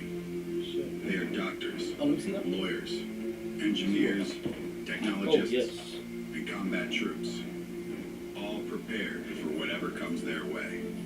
You'll find them where the lights don't flash, And the only contract they signed Chaser. was with themselves. Oh, that's that's what that is. That's the chaser. Publix was They may be asked closed. what they did to make a difference. Well, it was in this world. 9:49. And I was they like, respond. you know, be that dickhead who runs into the store the last 10 minutes or whatnot. Sometimes I'll be that guy. Tonight I didn't feel like being It's that guy. Publix. Tonight I just didn't feel like being that guy. Plus I was hungry too. I needed some grindage. And we are back with the Mighty Sports Podcast. I'm still your host, the one annoying Talent Throw My Taylor. I got my co-host, Happy holidays, With me. motherfuckers! KJ. You know. It doesn't even feel like Christmas. We've been working too damn much. Shit, son. I can't wait for Friday. Oh. I think Thursday I'm gonna leave early. Fuck it. Shit. I already made up my mind that if Amazon is paying right, I'm working Christmas. But I can't do that. I need my basketball. I need that. I need that. There are some games that I Ooh, need okay, after the to next game. see. Listen, I can do a shift. I can do one shift because also it'll be for That- 5 hours, it'll be for one game. Did you untwist this or did I untwist this? You twisted it. The cap is right there, B. I'm looking at it right there. Oh shit. Okay, thank you. I couldn't find this fucking cap for shit. I don't know if I need to be drinking now. Shit. That's gin. That shit'll kill you. Mhm. Or get you right just in case you don't have that blue pill on you. Ooh. We'll be getting our Blue Chew promo code of the week pretty soon. Boom. Psh, got him. With the blue chew But- shits. To what you said, where you would take Joel Embiid over Rasheed Wallace. Oh shit. What niggas doing?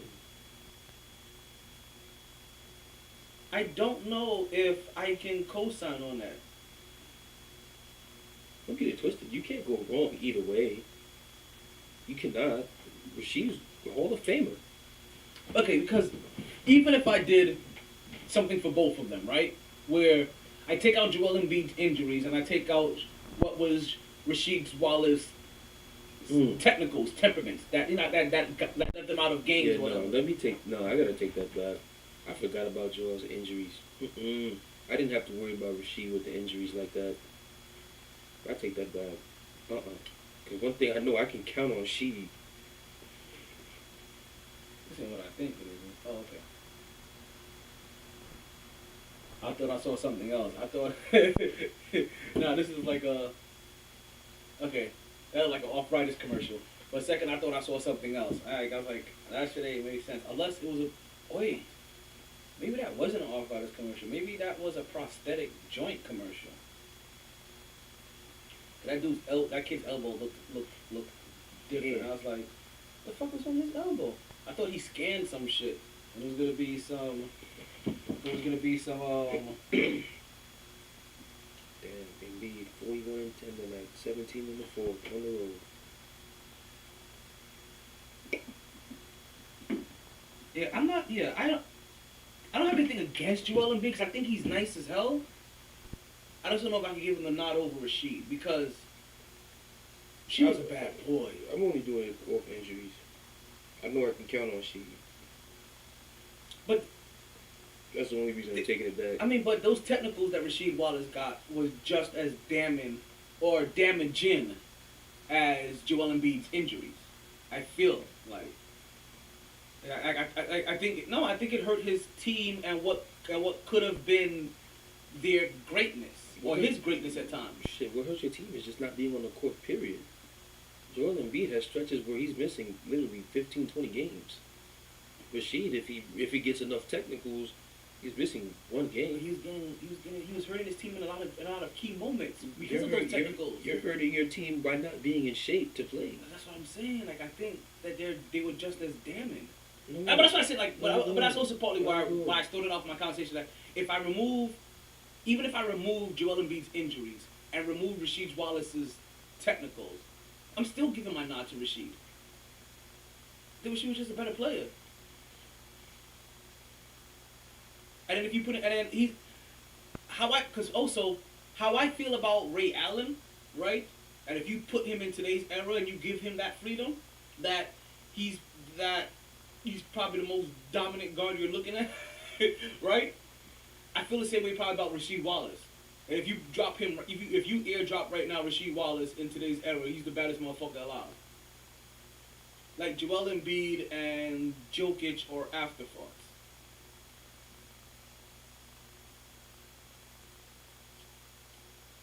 But that's a good. That's a. He has the skill set. Like I feel like Joel Embiid, like he has the opportunity, he has the skill set to be as good as Rasheed, but there's something there that's missing. I don't even know if it's the injuries. It could be. You know what though? I feel like the statement I was about to say next. I feel like Doc is helping him get out of what I was about to say next. I also think not having Ben Simmons there is also helping him get out of what I'm about to say next. I think sometimes he doesn't always look to kill like for the kill moment, right? Like for that you know what I mean, right? Like to really step on somebody's neck and really shut a team out and bury them. And I feel like he's gained a little bit more of that this year, knowing that Simmons ain't there and having Doc Rivers on his team. Another reason that just came to mind why I have to take that back. Damn. Another reason why I have to take that back. I just remembered that motherfucker had a game that he played his full regular minutes in Toronto, a place that ended his season the year prior, and came out and gave me 0 points. I thought he got hurt or something like that. No, he played 0 points. I gotta take that back. I can't recall the time she would just flat out give me 0. Goose egg? And you played your full regular minutes? No. You mean he gave you a straight Taj Gibson? 0. You know Taj Gibson had a game where he played 22 minutes the other day, right? I think that's SB pointing that shit out. That's Taj Gibson, man. You're Joel fucking Embiid. But he had no points, no rebounds, no assists. When have you ever looked to Taj, even in his prime, to go out there and get you 15 points? I just want to get a rebound. He's out there to get rebounds. The nigga's 37 with bad knees. You can get a block. You can get a block. You can get a rebound. Motherfucker, Embiid was in his prime and gave me a goose egg and played his regular minutes. What are you talking about right now? I was a salty Knicks fan. Leave that bum out of here. And that team out of this conversation, man. So no Joel Embiid.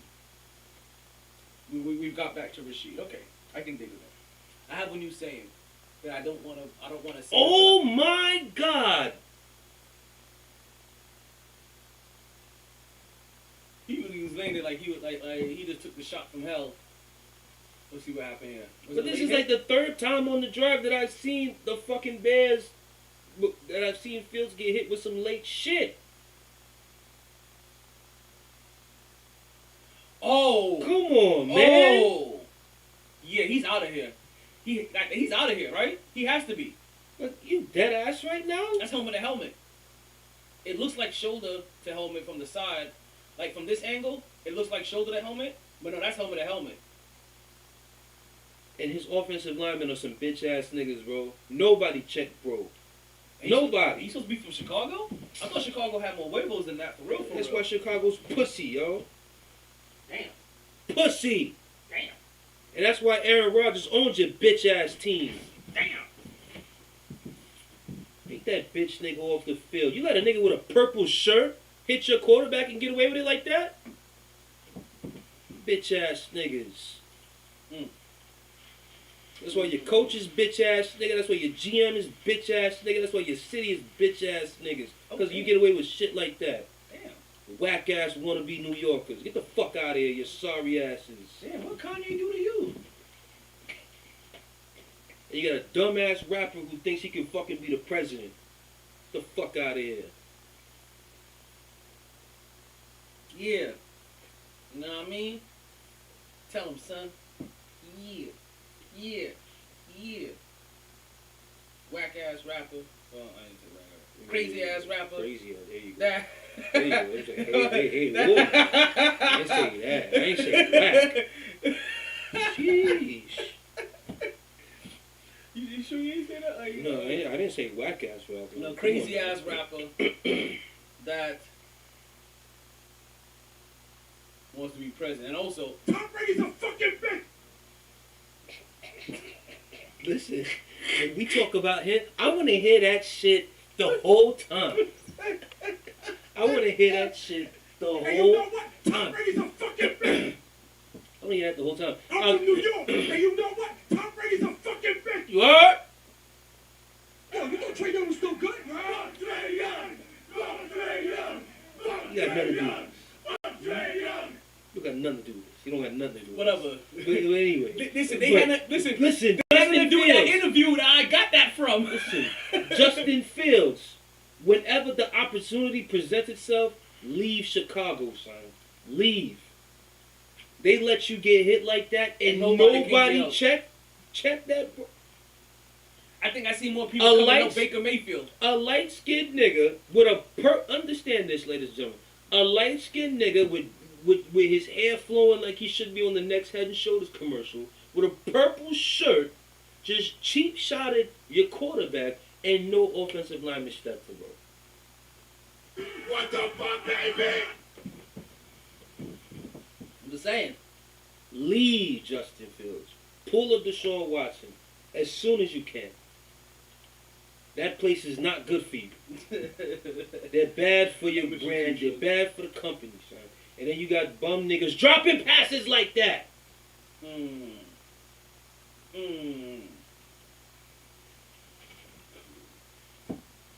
So let's move on. Fucking Jimmy Graham. We talked some New York basketball, right? Do we have to talk New York football? That just hurts. That just hurts my So feelings. let's ease the pain first. That hurts. Let's ease the pain a little bit. Matter, no, I don't want to ease the pain. Let's talk New York basketball. I mean New York baseball a little bit. What? The New York Mets. They found themselves a new manager. They got a great Buck Showalter to manage their team. Open up the books. You know, okay, I know how you feel about the Mets as a Yankees fan. But this is a turn of the tide for the Mets. New owner, right? He's no, there's no longer, they no longer have to worry about spending money. They don't have to be frugal with shit. They get a respectable manager in there. This could be the turning of the tides for the Mets. To start getting some respect in the league. How might I help you, sir? And see, I have to look at it from, I'm trying to look at it from their point of view. They settled for Buck. They didn't want Buck. But they got Buck. And Buck's a hell of a name. Like if you know baseball, even slightly, you should recognize the name Buck Showalter.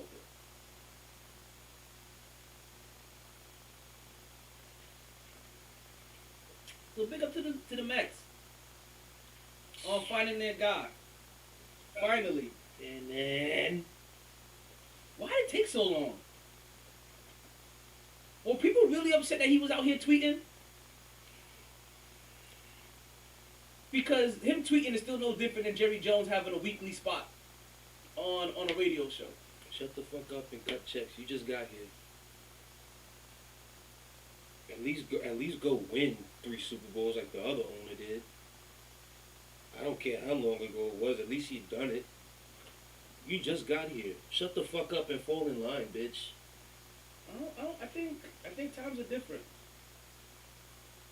I'd be damned if an owner just became part of the team and is out here running his mouth. Like, bitch ass nigga, if you don't shut the fuck up.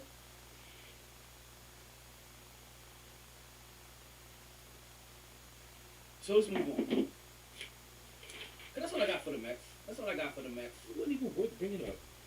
They did something good. What was the answer to that question? What was the answer to that reason? Or what was the reason for that crazy response? What crazy response? Oh, what crazy response? Sheet over MD.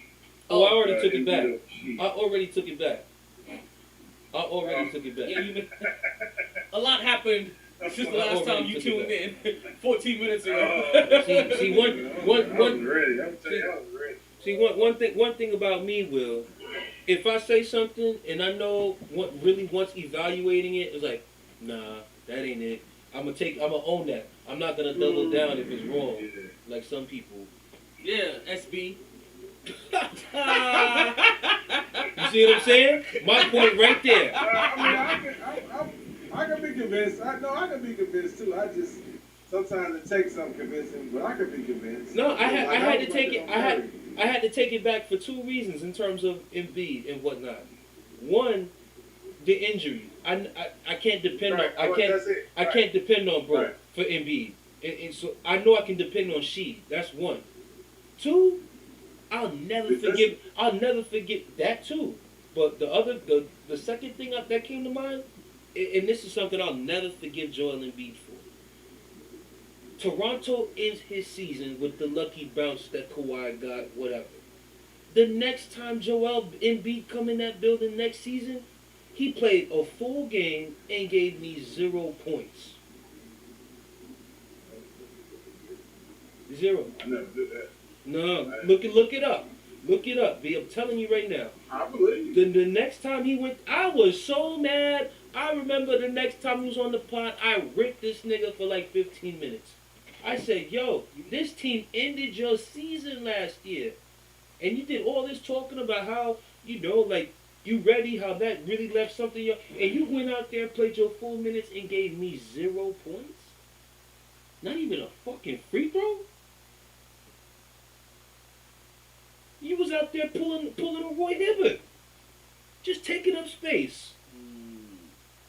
Out there 7-1 taking up space. I'm tell you one thing. If y'all tell that's what these new cats built like, and that's the only thing that bothers me about LeBron, because he makes it okay. Somebody come at you, you coming at them. Somebody, if somebody just give me a bucket, they giving me buckets. No, I'm coming back at you. I got to get you. That's I got to get you back. Because you're not about to light me up. If you're gonna light me up, I'm gonna light you right back up too. Fuck that. That's basketball. But motherfuckers is not competitive like that. Killing you. Motherfuckers is not competitive like that. You know what I'm saying? We going to a game. We going to a game talking about KD versus LeBron. These niggas don't guard each other the whole fucking game. Fuck that. They calling you the top dog. I want to see you from opening tab. I want that. I need that. But look, how look coming down busting your ass, and then I'm looking for somebody else. You see what I'm saying? Somebody else. I'm running from you. It's soft. Nah, B. I ain't If I'm gonna take the L, I'm gonna take the L because I went Josh Starks and went 2 for 18, some shit like that. I'm gonna take the L like that, going out, swinging. But one thing for damn sure, you're not gonna catch me just sitting there taking that shit. That is some bitch shit. In any sport, whether it's basketball, football, baseball, I'll be damned. Hey, I'm coming. You're not about to bust me. Hell I don't even want you. I want to bust your ass, then I want to lock you down. Exactly. When I talk shit to you, I need you to be healthy. I don't want nothing wrong with you. No excuses. No excuses. Yeah, exactly. I don't want to take your life. Dude. So I want to be able to come, lock you down, bust your ass, and I don't hear nothing else about it. So whenever. So then that way, the next day, all I can nothing. So that way, high and by. You know what I'm saying? So that way, the next day, when I turn on that television, I can hear all that best player talk shit. That shit dead, because they know what it is. But and that was Kobe. Exactly. That's why Kobe my nigga, man. Oh, this LeBron talk shit. You look to take your heart, bro. We taking all of that. Give me all of that. Need all of it. Need all of it because. And that's my boy John. That's my boy. Luke. Oh, that nigga Ja. That nigga Ja. Yo! That's my nigga, man. I'm gonna tell you. Anthony All I Edwards. know is that Hey, if I'm telling you anybody this, got this shit to talk about Ja, I'm gonna have more rants for you. Listen, you got shit to say about Ja, I'm gonna take you to church, because clearly you need to see Ja. For real, for real. Hold up. Man, listen, Jeez. I'm telling you though, the next guy, That the nigga next there. one, he's gonna be closest to Kobe and Jordan is Anthony Edwards, man. I'm telling That nigga there. you, it's him. That nigga there too. It's Listen. him. He here already. Y'all about to watch Hey, him. hey. Not only do he shoot. I mean, he got the offense. He got the offense. He got the athleticism.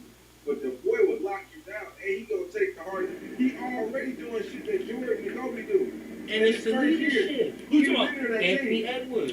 And man, listen, B. Yo.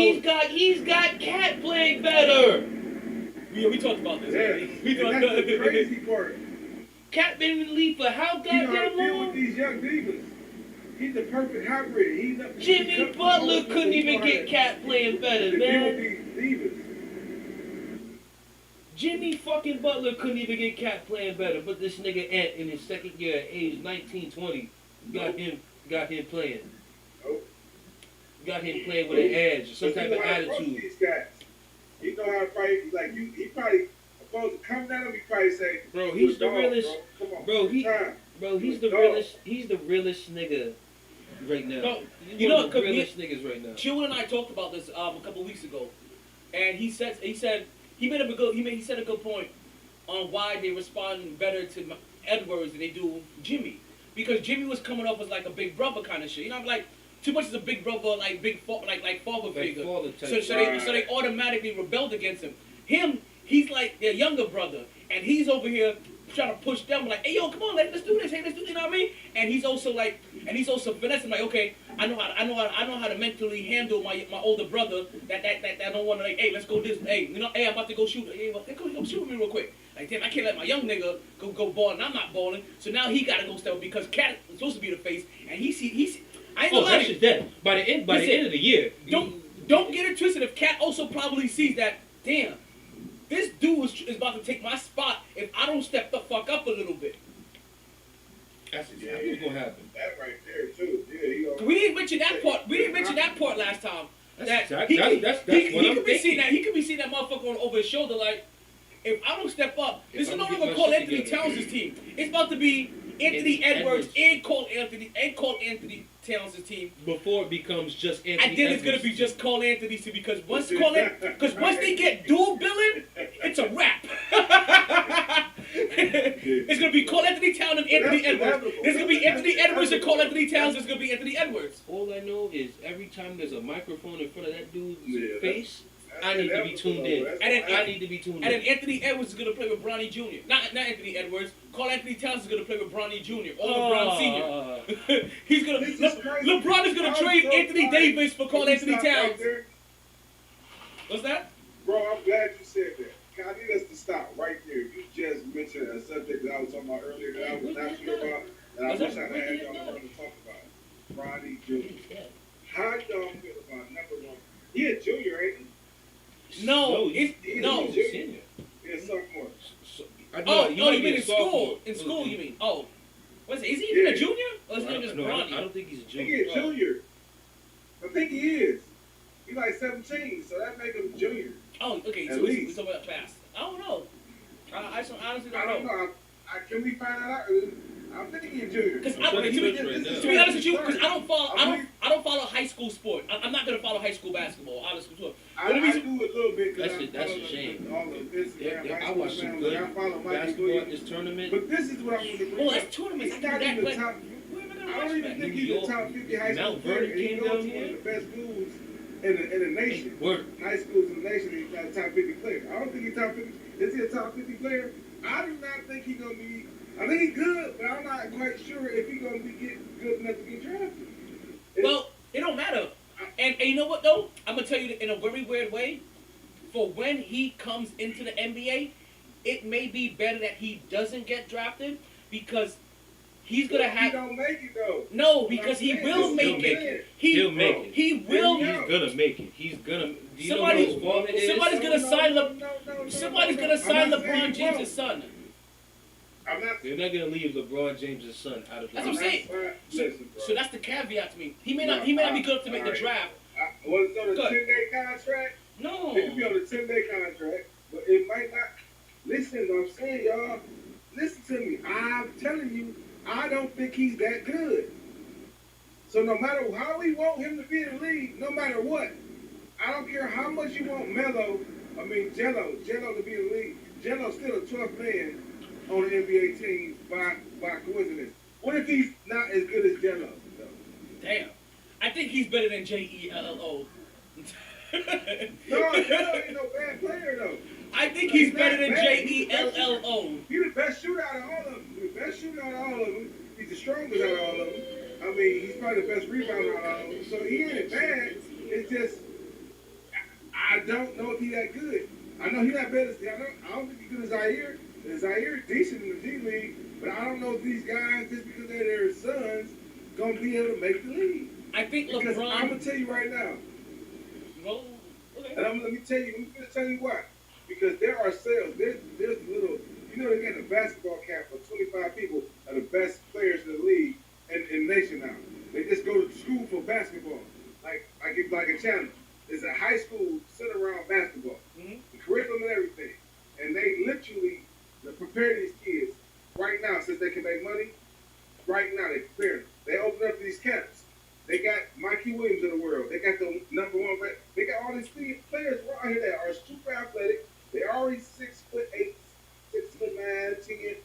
I'm talking about they coming and they hungry. You know what I'm saying? So I don't know if he gonna be that nigga. So what I'm saying is, I'm not disagreeing with you. I'm just saying He won't be that nigga. That's for in an sure. alternative scenario, I see what you're saying up to a certain point. The pressure of living up to daddy. Well, and the point is that He's 6'2" now. He's 6'2" right now, but He's still a I'ma sophomore. tell you this. He's I'ma a tell you this. sophomore though. He's a sophomore. If He's a sophomore. his So he got dad time. is not in the league, then he gets that 10-day contract you're talking about. If his dad is in the league, he gets a contract because he doesn't get drafted, but he gets to do the whole G League shit and negotiate where the fuck he's gonna go to. Somebody's gonna give LeBron James' son an opportunity to make it into the NBA because somebody wants LeBron James' son, hoping they can get 60% of what they got from LeBron James. Exactly. Well, I'm gonna tell you right now, they gonna get in the league just because LeBron want to play with them in the league. That's when he gonna retire, when he able to play. Is that with yeah? his son. So we know LeBron James is That's gonna what sign he a waiting 4-year contract coming up, and that 4-year contract is so the Lakers know because we already know. Okay, because we know this too. The Lakers are family business. They're still a family business. So we know. I'm gonna say we know. We won't be surprised if there's a handshake deal between LeBron and Jeannie Buss to make sure that his son gets on an NBA team. Now it might be one. That might be between the Cavs though, man. I mean, for real. No, there's no. Keep on telling me. I told him. But is there any? Is Listen to there what I'm still? saying. LeBron will come back to Cleveland, especially when he's having a good core. He'll do some shit like that. No, see. Like I'm telling you. Okay, He'll do it. Okay, what I'm asking you right now, there isn't. You're saying that he will do it. I'm saying that I believe there's already a handshake deal that already has been done between LeBron James and Jeannie Buss to make sure his son gets into the league when that time comes. As long as LeBron James delivers on his part, which is keep LA relevant and win them a ring. And he has done that. He did already. He did it. Exactly. So you know what Jeannie Buss has to do now? Her end of the bargain. Yeah. Sign his son. I don't give a fuck if you give him a 1-year contract. You will give my son a full. You give him a full 1 year. You can help it. You can't help it if you're going to draft. That's the reason if he's not good enough to be drafted, it works out even better because then he can get then he can get straight to LA. Right. Well, either way, the That's what I was thinking. young fella still got 2 more years in high school. So And listen, he's got and time to get better. and we've also he got 2 more years, and we know he's 6'2", and we've heard of plenty of guys from junior to thing get a growth spurt. So much so where it's even fucked up their NBA prospectness.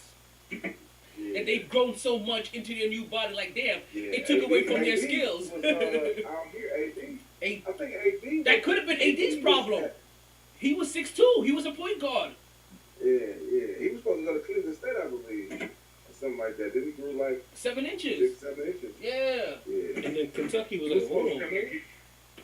he was supposed to go to Cleveland State as a point guard. Shit crazy.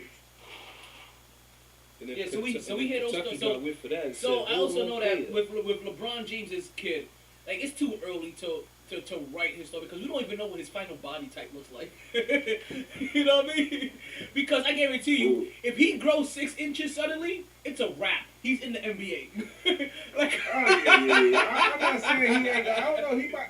He looked like he gonna be just as good as LeBron, to be honest. He If looks you just look nice. at him how he play. yeah, He dribbles better than him. He shoots better than him already. Listen. He does everything just as well. The only thing that would stop him as athleticism, I'm gonna tell you this. because he dribbles. His game is like Kyrie's. Like as far as offensively, he patterned his game more after Kyrie than even LeBron. Because I was looking at him like that motherfucker can dribble and he can shoot. I was like, okay, cool. We'll see. I knew a couple of high school referees here, right, that work on a more major of a high school market, and not one of them thought Dwayne Wade's son was gonna get drafted. Never.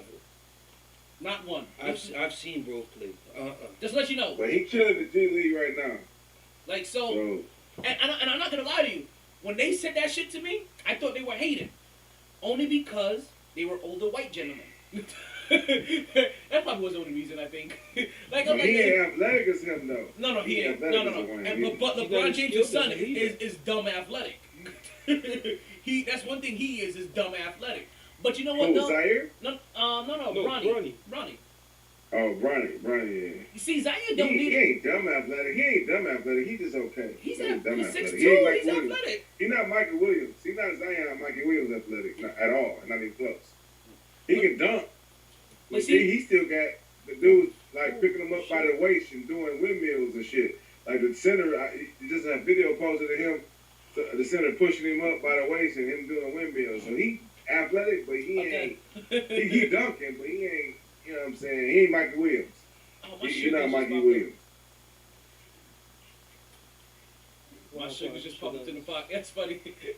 So my sugar's popped up because I'm not on Instagram right now. So no doubt during the podcast I was like, I got a little message. No IG, baby. And I was like, no, not today. You know what that meant? She pops up on podbean because you know who my #1 supporter is? My wait, yeah, I couldn't. Yeah, I fucked up the note and the cadence. So don't do it again. So don't do it again. You fuck up once. See, that's the problem. That's the problem. You fuck up once, you try to fix it, you just fucked up again. You know what they say? If at first you don't succeed, you try again. Not for everything. You try again once you learn. If you haven't learned, you don't try again.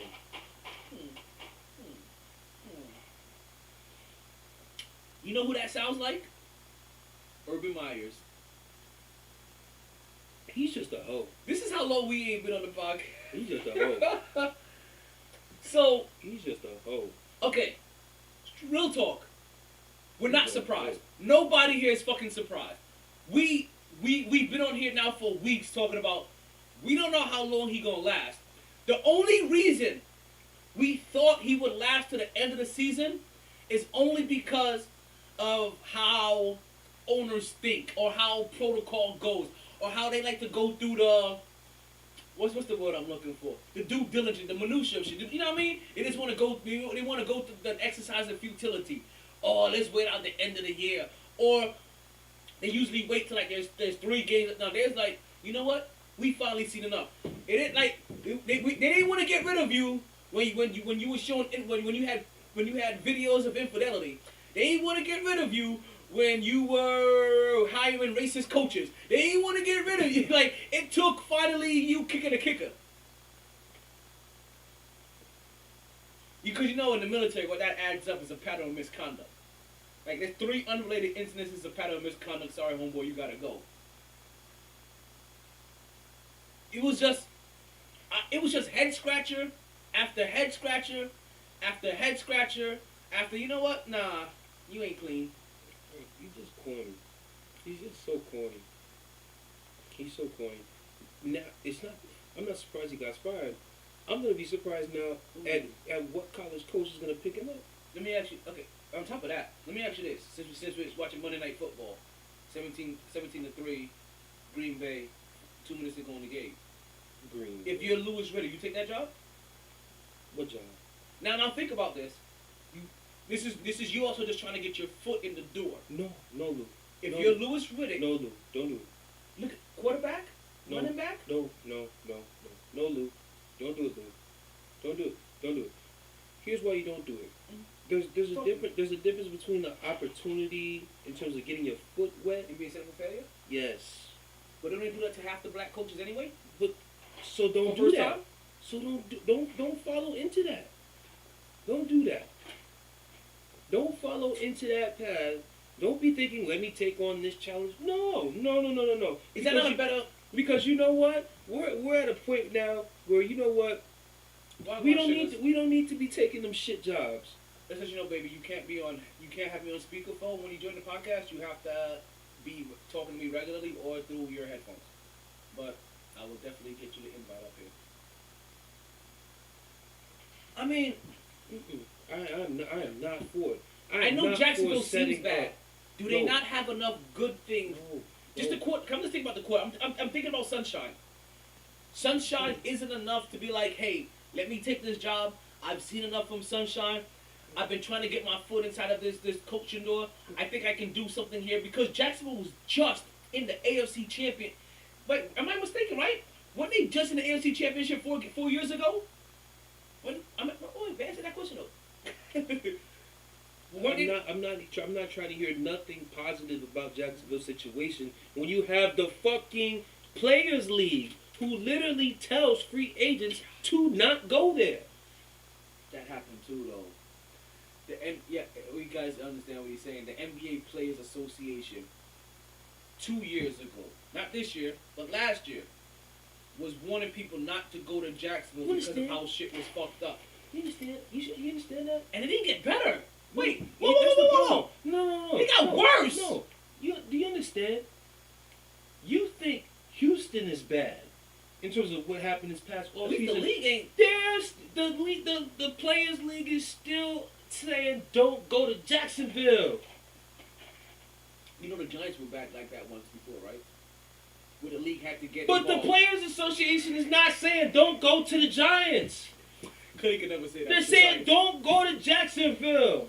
They are. So why would I want to set Louis So- Riddick up, someone who I think is primed for success as a GM over there? So the I would tell Louis Riddick go to Chicago before I tell him go to Jacksonville.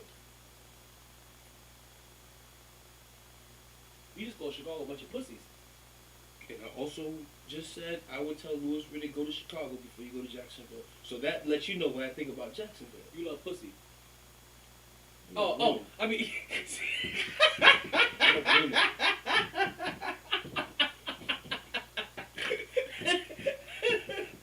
don't know.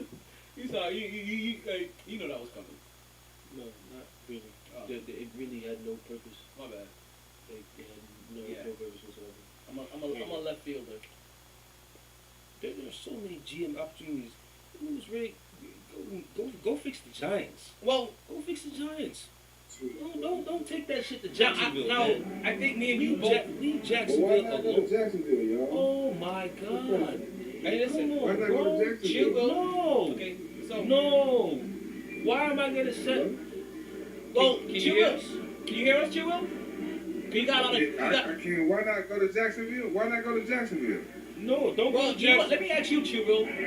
Why would you go to Jacksonville if you're really? And you got a lot of noise going on in your Because background. Urban Meyer. I'm sorry. That's Because okay. Urban Meyer's not there. That's why I'm a mute, but Urban Meyer's not there. That's why I'm going.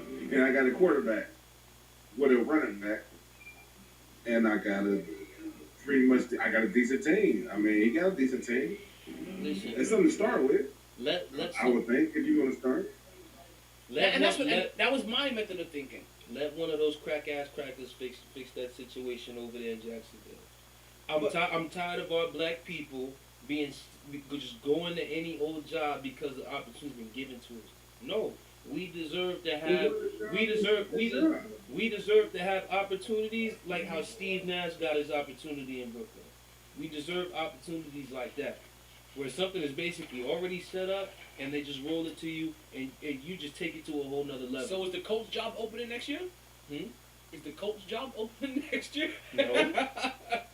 Okay. Because Frank Wright is holding it down. No. Let's okay. So I understand what you're saying, and you did say something that's actually very interesting to me, because I was in the same. Like we get all the shit jobs. No. We get all the shit jobs. That too, because I mean that too. Like, come on now. I mentioned that. I mentioned that in jest. Of it. I mentioned that in jest. But you did mention something to me that is actually more truth than anything else. While Chill Will and I both went to the, like I said, this is all a sport. You know, this is all debate and conjunction, right? While Chill Will and I first went to the, hey, you have a young quarterback and you have a young running back. They're both pretty good. And if you look at all your pieces, you actually have a pretty decent team. But The culture. before Urban Meyer even got there, They still had that. so this They isn't only added the quarterback. this isn't specific to Urban Myers. Before, so I'm glad you. That's what I'm saying. I'm glad you said that. Before Urban Meyer got there, the Players Association was already warning people not to go there. So what was wrong then, and what changed? Because now Urban Meyer comes in, it's still the same thing. Because you know what? Because you know what I'm looking at now? I'm looking at ownership group.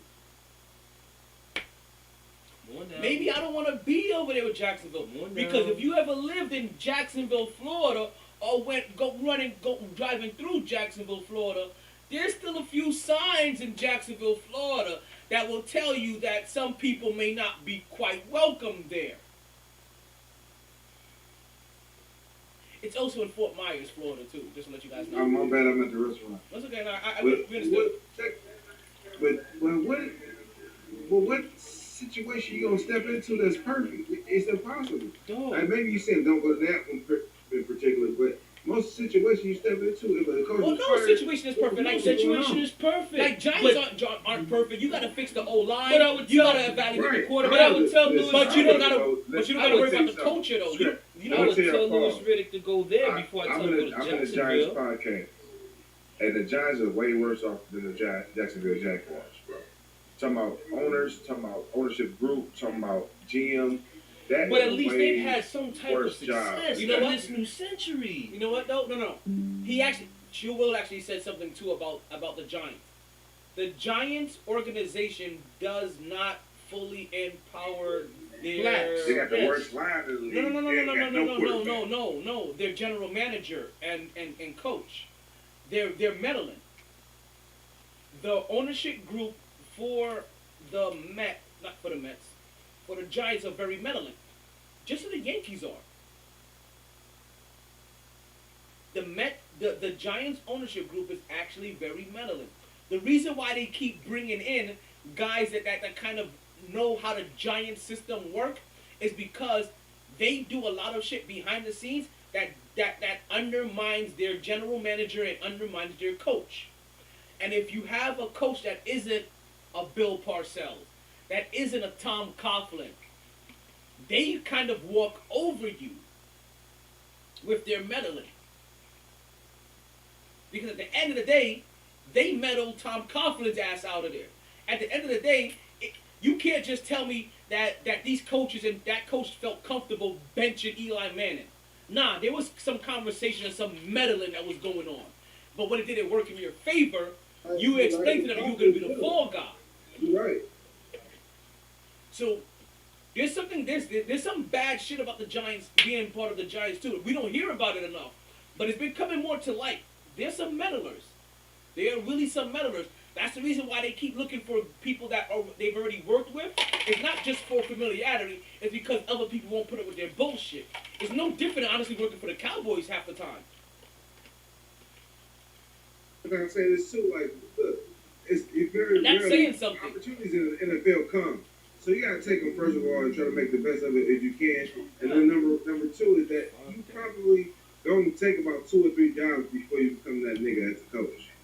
You know what I'm saying? Bill Belichick took 1 or 2 jobs. It was him before he came Bill Belichick. I mean, it's just a process. You got And, you know what I mean? Andy Reid took a while. You know what I'm Wait, saying? It's very seldom you want to take your first job and just become. Bill Belichick didn't do great. nothing.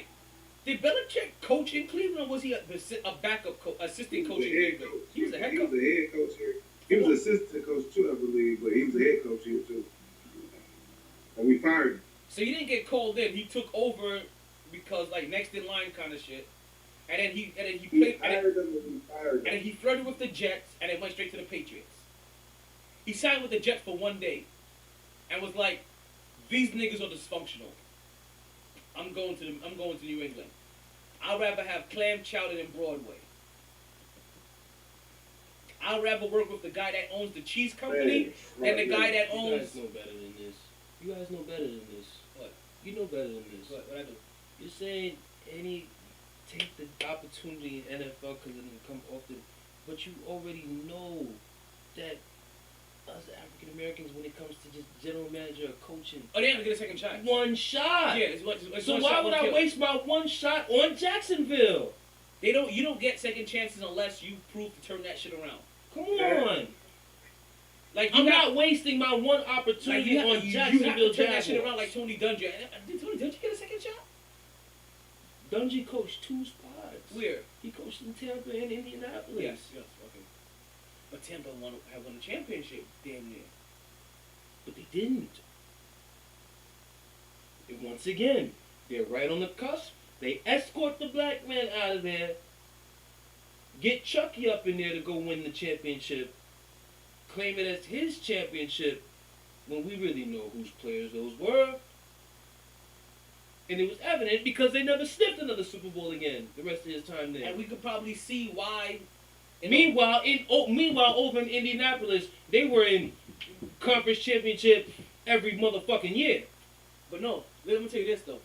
It makes him a good GM. In a very weird way, Coach. you could probably see why, in a 1 year turnaround, why John Gruden was able to take that team over the edge, because there's a little bit more something to say about fear than respect sometimes.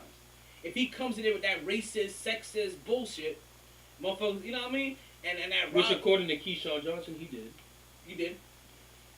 He did. You can probably get pure motivation out of your people, or pure energy out of your people for 1 year before it's just too much and they gotta bounce or burn them the fuck out. The next year, the general manager resigned midway through the season because he couldn't stand the motherfucker.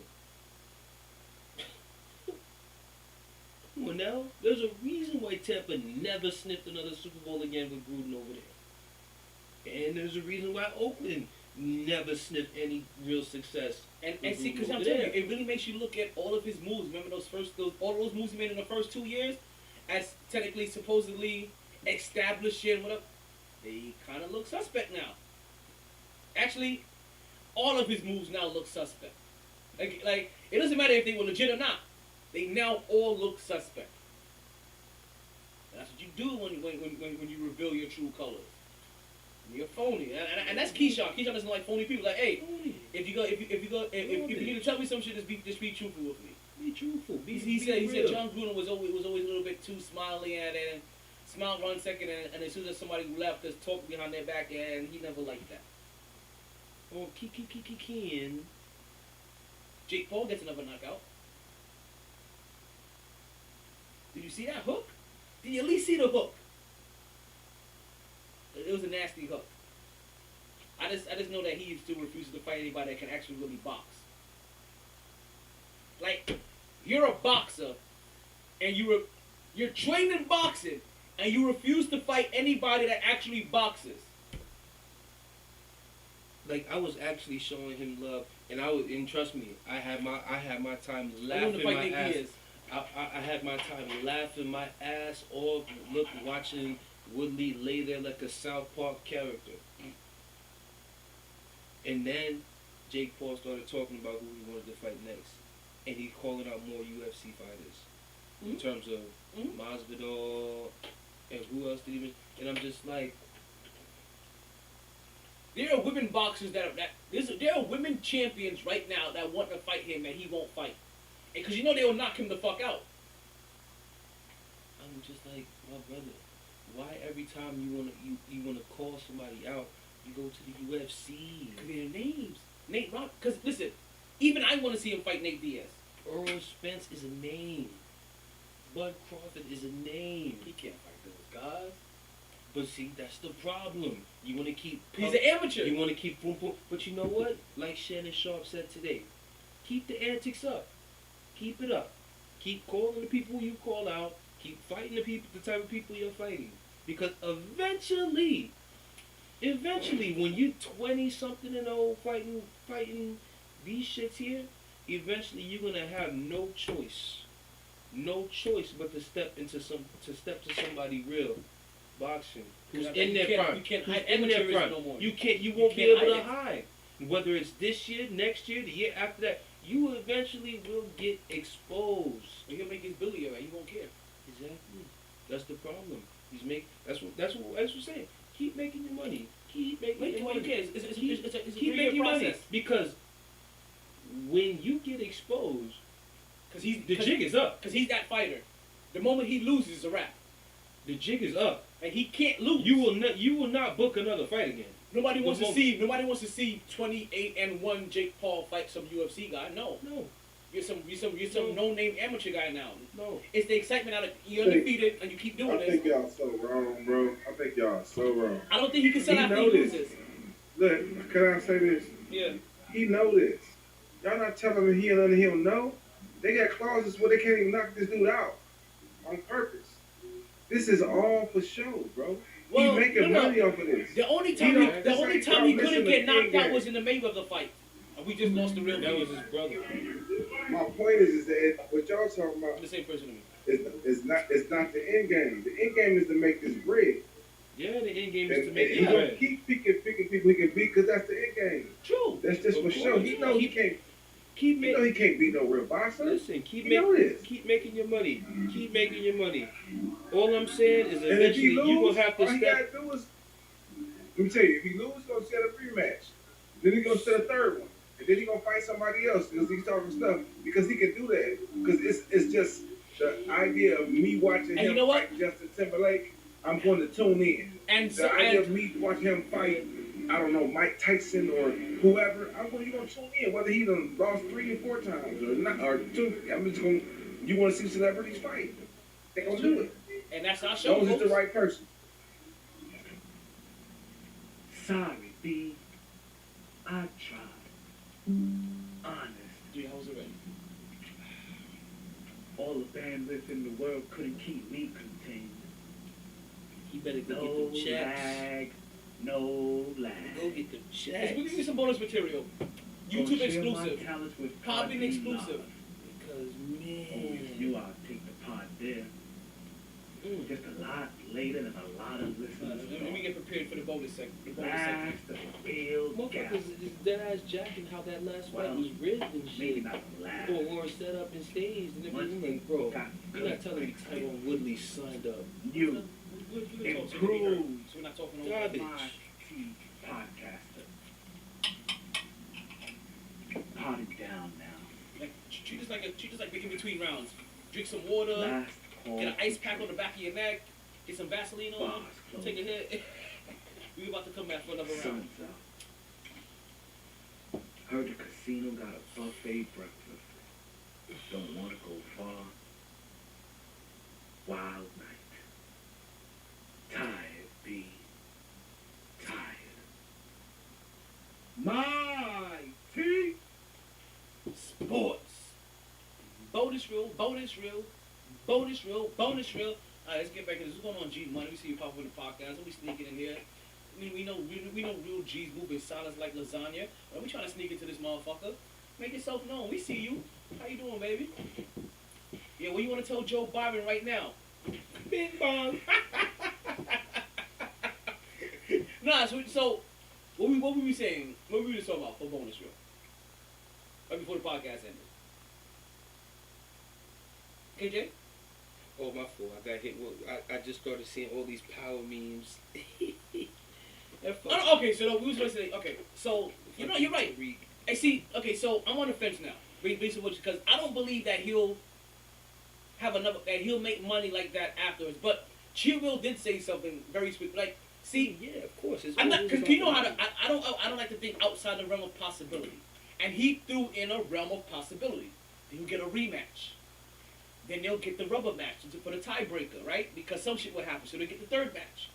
And then, who's gonna want to fight him after that? Somebody will still fight him because these are still paydays for half irrelevant people. Sometimes. Some of the guys he's fighting, they're no longer fighting anymore. These guys are talkers now.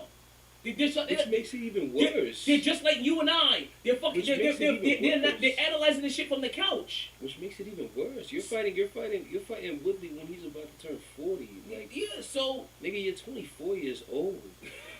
So are you dead ass? That's a huge difference. Huge. Exactly. So go see Ryan Garcia. So go see Teofimo Lopez, son. Go see Berzanga. Come on, yo. So no. Go see these niggas. So Chilwell actually brought up a scenario where I can see after that trilogy that he has with somebody, the first one that finally beats him. Oh, even worse. He had the nerve to say, "Go tell Daddy Dana to let you." And I'm like, bitch. Dana White was saying that all day long. Dana White would not hold that up. Dana White said, "What? What? That's a payday. That's an easy payday for me." But the other problem is, B, you got people in your ear that's gonna be controlling who you fight. But you wanna call these niggas out for having to go consult Daddy Dana? You got your own daddy or mommy, somebody's who are telling you not to do this, not to fight this person. Whatever. You better go get your cousins, the Island Boys. I'm saying. They about to get, you saw that? They about to get fucked up at the Jake Paul fight. They got beef for some random. Shit. They don't understand how to handle their celebrity yet. They'll learn. they got chalked up off of a civilian. That wasn't even of a celebrity. But Chilwell says it like after KJ, that. I feel like you're missing it, bro. All this is for show. No. I'm not missing it. He gets it. I'm not missing the point. No, he definitely gets it. So all that stuff, it's right, but he knows it. Yeah. It ain't got nothing to do with anything. It's just all about the theatrics of it, so that it could that fight. And I'm telling you, and after he has his trilogy, right, where he's gonna lose 2 out of the 3 fights, somebody else will still come and fight them because it's a payday. Now, what may start happening is if they fight real fighters, that the people that wants to start viewing may start fizzling down. And they'll ride that motherfucker until the wheels fall off, until now motherfuckers look at you like you a straight up gimmick now. So they'll ride it down until, and I'm making numbers up, until it drops down from 250 million per fight to 80 million a fight to 40 million a fight to 2 million a fight, and then finally he's doing 750,000 a fight. And he's like, yeah, I don't know if I want to keep getting beat up for this. I was getting paid 40 mil before, but he would have gotten so many niggas. And we're talking 25 fights in, 30 fights in. When this finally happens. Even if he gets 30 fights at an average of 15 mil a pop, you still coming out on top. At the end of the day. Go on forever. It go on forever. And not only that, he can lose how many ever. If he could turn around and beat up Conor McGregor, guess what? People gonna be lining up again. You know what I mean? So it because if boxers lose, regular boxers lose. That don't make no, you stop but not see Ali. people lose. You take a L. People lose, but not everybody. Depending on how you build up your persona, not everybody could come back from a loss, from that first loss. And that's probably that's kind of the spiral he can't even get knocked out. I need y'all to understand this. They can't even knock him out. It's never going. Y'all not getting it. It's never going to end. That's not in every clause. That wasn't in his last clause. No, it wasn't in all his fight clauses. They can't knock him out. These are extra fights. They can't knock the dude out. You can't. He's in a win-win situation. Everybody is. You might lose. You might get knocked out by him. Even then, you take a $40, $50 million home, who gives a shit? That's more than that I get paid. Any UFC player got paid his whole career. Yeah, because like I said, they're chasing the paydays. Who wouldn't? Would you? I would. I'll go fight the brother right now. Shit. Hey, y'all give me $40 million to get knocked out. Listen. Give me 7 weeks, and I'll train, and I'll go fight him right now. Give me 50,000. I'll build up your life. Listen, I'll fight him right now on a Thriller undercard while Snoop Dogg talk shit about me. Like shit.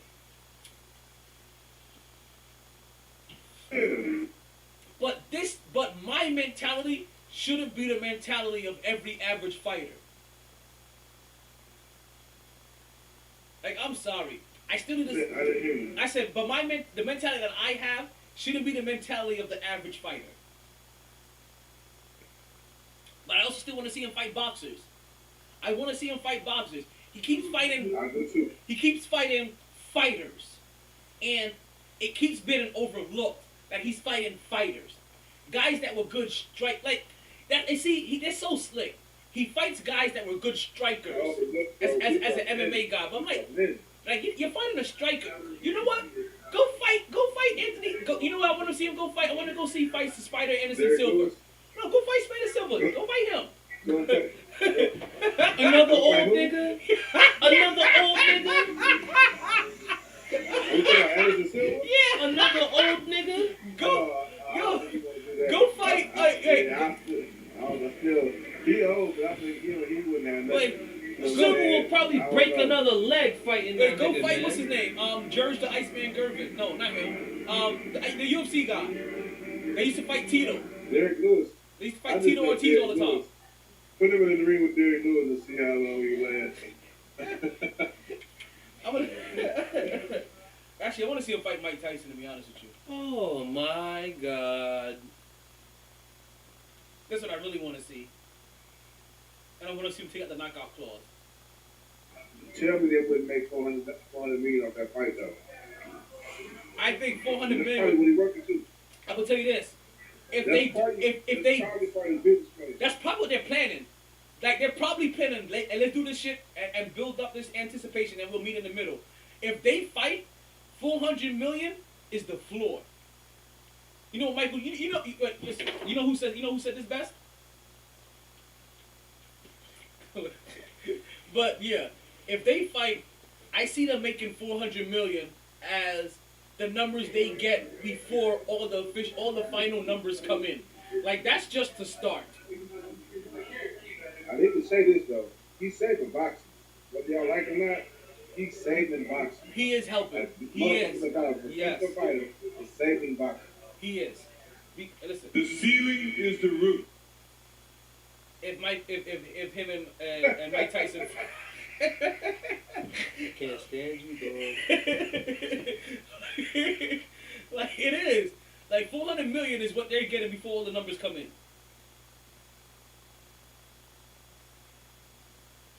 But no, you're right, because you know what? He is helping to bring. But you know what? No, not just him though. This whole entire celebrity boxing, circuit that's going on right now, is helping boxing. Period.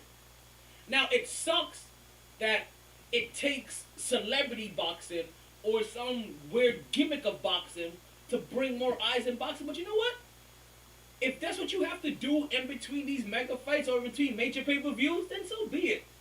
Like everywhere else we have down, like when it comes to golf, you have mini tournaments before you have the majors. Same thing in tennis, right? Before you get to the NBA finals, you have the regular season. Like you get the playoffs and everything. Like so if we get some bullshit. If you're watching a dope ass anime, you get a couple of seasons where they do some, you get some filler episodes. So we got a couple of filler episodes. As long as they're excited, that's really all that matters. If these filler, because you know what happened? We had a lot of filler episodes in between this before, and you know what was happening? We weren't talking about them. These are the best fillers that boxing has had in between the Errol Spence fights, in between the Bud Crawford fights, in between the Triple G fights. Because remember, Top Rank have been doing fights in between before this. ESPN have been doing, you know what I mean? HBO, Showtime, they've been doing fights before this. But nobody was paying attention to any of the fights they were doing until it became one of these top names. now in between, we're keeping up with boxing. But it just sucks that we're following boxing, but it has nothing to do with any of the current boxers. But that's why if you're a current boxer, you hop on an undercard for them. Cause that's the only way you're gonna get your exposure. You hop on that undercard. People ain't seeing you, hop on that undercard. Don't be too prideful. Yeah, you're right. But the thing is, it's making it more like, remember how wrestling was just on Saturday Night Main Event and Sundays? Yeah. You know what I'm saying? And so now it's kind of like that approach. Not to say it's an all-on replacement, but they give you fillers, giving you something interesting to watch. But my thing is, it's bringing, although it's crazy, it's bringing, although it's antics, it's still bringing respect back to boxing.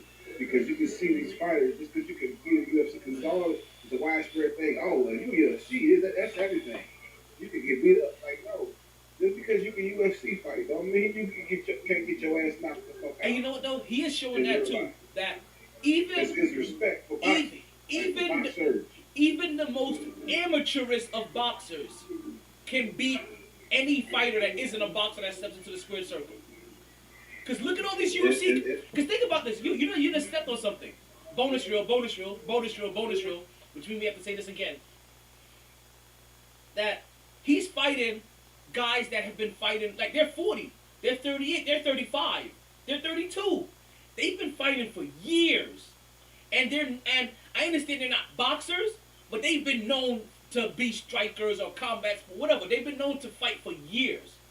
Right? And he is also killing that storyline.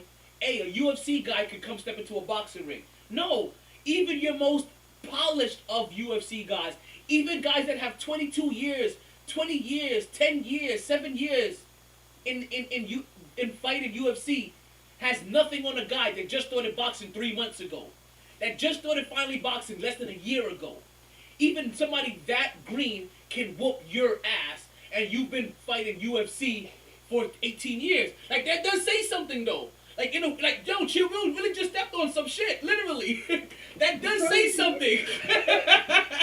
Like, so, you could, if I ever hear a UFC fighter, like, oh, no, I could, like, man, you could have beat Jake Paul's ass. Like, it's that serious. And that's some weird shit. Like, hey. It depends on the fighter's aptitude and level of skill. If I put it, you have to respect all martial arts boxing. Because at any given time, the time you run into, you get knocked the fuck out. But see, that's what happened. But yo, see, that's also the beauty in it too. Because guys like Le'Veon Bell look at Jake Paul as being so green that even he think that he can go whoop his ass. And when he goes step into the ring with him, he gonna get knocked out in the first round. He gonna look like Nate Robinson. And you wanna go night-night, nigga? You wanna go night-night? I know how to Le'Veon fight for a minute. Like that was the worst thing. When I saw Nate Robinson fight, you knew he was getting knocked out. He had no footwork. His shit was like he looked like he was just waiting for a two-piece to the jaw from anybody that has a professional, that has any slight professionalism to them. Like, he's the easiest target. He's the guy they teach you how to hit first.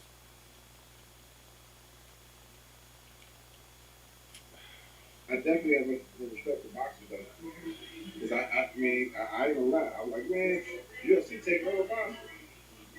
It was. And then now he's bringing it back, and he's not even a real boxer. He's an amateur boxer. So I'm like, man, this is crazy. But you know what this also shows me, too? And he beat up guys that's really as good in the octagon. Yeah. You know this is... So, I mean, that tells you how horrible boxing is in UFC. There's some horrible people in here. There's some promoters that need to be fired. Some promoters that need to be fired because fighters need to learn how to promote themselves. What he's also showing me, people need to learn how to promote themselves. They need to learn how to go that Mayweather and Muhammad Ali route and promote your goddamn self and make your own wave. Make your own steam. Create your own momentum. Because that's all he did. He created his own momentum, and he's running that motherfucker downhill until it faces the fuck out. All these other boxers, they're too prideful. They're too prideful. Yeah, it ain't prideful. I would never, as a boxer, try to fight somebody that's not a boxer and talk shit to them. You know what I'm saying? And just for money. Typically, you try to go through the ranks because this guy respect your craft. You know your life. But you can stay. You just Mayweather talk this shit through the ranks. maybe To that's sell how. them- That's just kind of McGregor did that. Exactly. So Conor sell McGregor- it. So sell yourself. You have to create your own momentum. You have to. No, you're You, right. I'm not you saying have you're to not make right. yourself the reason why I'm people not saying talk you're not about right, you. though. Because you're right. I'm just saying, like, as a somebody that's in my skill, my craft, I'm not going to typically do that because I respect myself, my craft, and, you know, just the environment better than that to make it apart. Yeah, but You know what I'm saying? But at a certain time, you have to also flip and see the business side of it and realize I'm not getting nearly enough. Actually, let's put it this way. The moment you have the thought in your head as a good boxer, I'm not getting enough exposure or enough fights, then now it's a you problem. Because then now you need to start promoting yourself more. So I agree with you. You can respect it all you want. And you can have that respect going next. I can understand that. But the moment you get to that point where you feel like I'm not getting enough exposure, the people out here ain't seeing me enough, blah blah blah ain't happening, then you need to figure out how do I get myself more exposure, and there's already a blueprint on how to do that. Don't rely on anybody else. Do that shit your goddamn self. If you have to be two different people, where you have to be the guy in fight mode versus the guy that you played in your whole entire life. If you have to put on that Ric Flair character, that Hulk Hogan character, that Rock character, when you go fight, then go do that shit for your fights. That Conor McGregor character, that Muhammad Ali character, that Floyd. If you have to go put that on and be two different people, but hey, the guy I am at home, but the guy that I have to do to really maximize my fighting, because you try to as a fighter, you do everything to maximize your fighting. But you're not doing everything to maximize your exposure, to maximize everybody see how well you fight. You have to maximize your everything, and they're not maximizing their business, and they're leaving their business in 20 other people's hands. That, though. You might be doing that right in the realm that you talk. Like you wouldn't think to go find. Let me go find a YouTuber to fight. You know what I'm saying? Nobody's gonna do that. And you're a professional boxer. It's easier to do it if you him, because he's not a professional boxer. He calling out people. He just, you know what I'm saying, setting up fights. Cool, but a professional boxer, who's gonna take that fight? If I'm Mayweather or if I'm Mr. But to keep loose, I got a lot of mouth under Mayweather. But I mean, he already do everything. But you gotta call him. He promotes the hell out of himself, but he ain't good. He gets his ass knocked out, so this shit ain't gonna work. Well, you don't have to call out the YouTuber. You could call out. You could be this braggadocious, and just stay within your realm of your own personal realm of boxing. Call out your other fellow boxers. Like you're gonna take a lump, like but you have to. But I understand like the guy, and some people call people out, but their overall personality still isn't bombastic enough. And that's what it is. You can call somebody out all you want. Yeah, I want to fight so and so. I want to fight so and so. I want to fight. Yeah, you called them out, but you weren't bombastic. Like I said, like on top, it's almost like you have to create a caricature of yourself to be able to get that money. And until you create that caricature, who was that? Huh?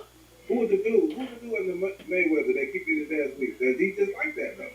He done sold every fight he had. He was loud mouth, real charismatic. The dude that got knocked out, he got knocked out under Mayweather. Anthony Bronner or something like that. Yeah, whatever. Yeah. So he got all that. He got Instagram. He made. But if you get knocked out, it doesn't work as a boxer. This only works because Jake Paul is who he is. But then some people, as I said, some people can never recover from a loss, and some people can. But that's because he's a boxer, though. So if I'm him, I can call out Jake Paul. It ain't the same as Jake Paul calling out me, because I'm an actual boxer.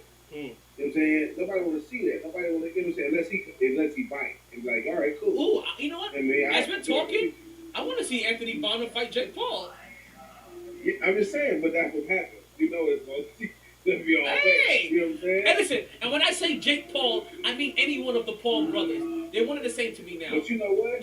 It'll be a big payday. If he was smart, he'd oh, yeah, listen. A big payday. I would like to see it.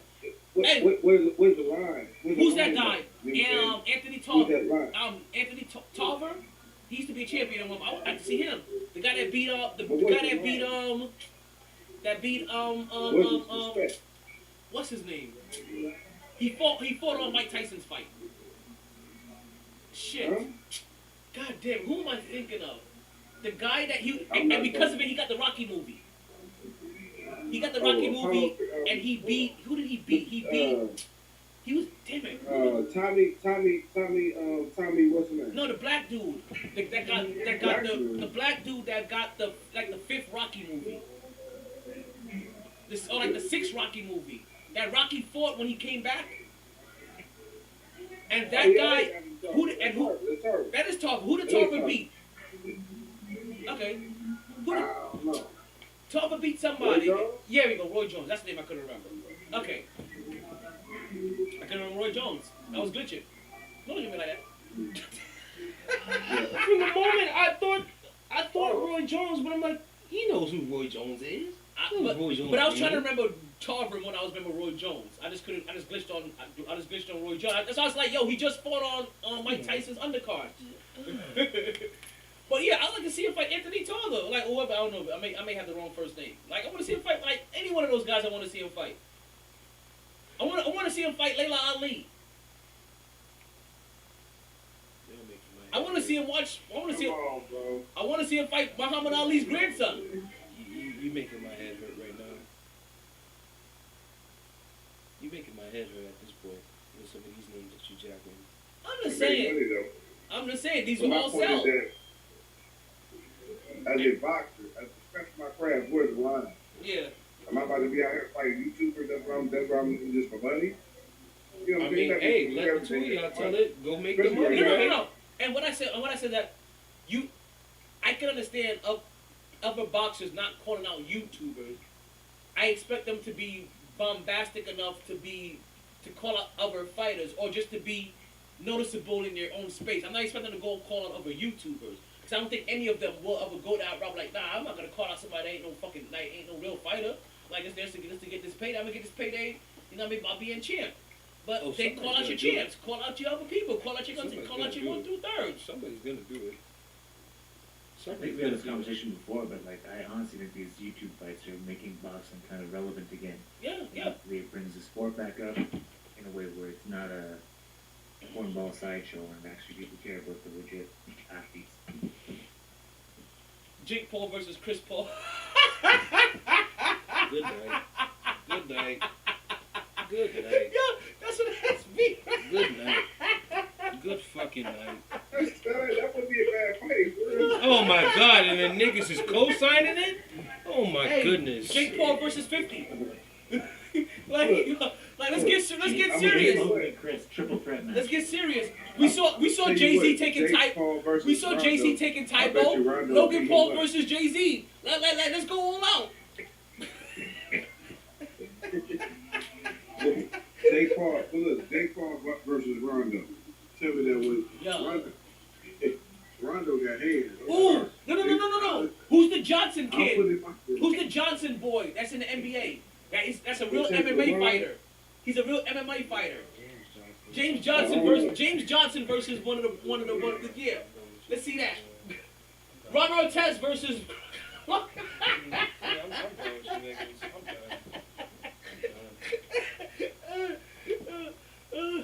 Yo, be safe, B. Yo, we got KJ walking on the bonus material. Listen, I get it. We've gone bombastic. But no, like, listen. If you're gonna go left field, go full left field. You know what though. But you know what they say. You can never go full left field. And then we learned that in Tropical Thunder. You can never go full left field. Oh man, those would be some interesting fights. And you know what? I think I'll pay for them all. Shoot, if I was, you know what though? I ain't gonna lie. If I wasn't like, Chris Paul versus Jake Paul. I mentioned a name, right? And I didn't think of it this way, but if I'm an up and coming boxer, right? And I'm just now trying to break into the scene, I'll challenge them. Like if I was Muhammad Ali's grandson, I would challenge him. You got Muhammad Ali's grandson making his appearance, making his first appearance in 3-round fights, 6-round fights for the first time on undercards. I don't know. I can't remember. I didn't see him fight. I don't know. No one knows if he can fight. I He won. He won, but I didn't see his fight. I haven't seen him fight yet. But I know he was on an undercard recently. He's been on 2 undercards recently. So I would like to see him. Like if I was Muhammad Ali's grandson, right? And I already don't have my own name, right? Everybody's already calling me Muhammad Ali's grandson. Yeah, I'll take on a Paul fight, like because you know how much exposure that like that alone will probably make half a billion, because all it will be is Muhammad Ali's grandson versus one of these. Doing that, my versus. He's not doing that, T. You know why? Because he want to be taken seriously. If you're doing it, think about how much. First of all, think about the decision you got to do this as his grandson. That's huge. You got to have some wherewithal, and you got to be ready for that. But he knows what's coming with it. Yeah, he but you know what? money. He already rich. But you know what? So he ain't doing. He ain't living for games. He out there for respect. But this is that's the last thing you want to do if you're trying to get respect.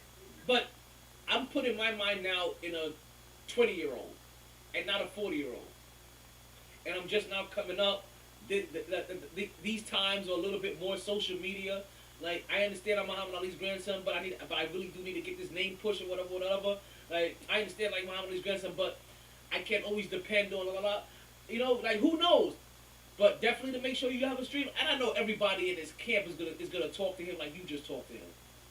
But if I'm him and I'm 20, 18 years old, 19 years old, trying to make my break onto the scene, a Jake Paul fight versus, because you know one of the Paul bros will take it just because of the Ali name. And that's why they're taking it. And you know the world is going to watch just because it's the Ali name with one of the Pauls.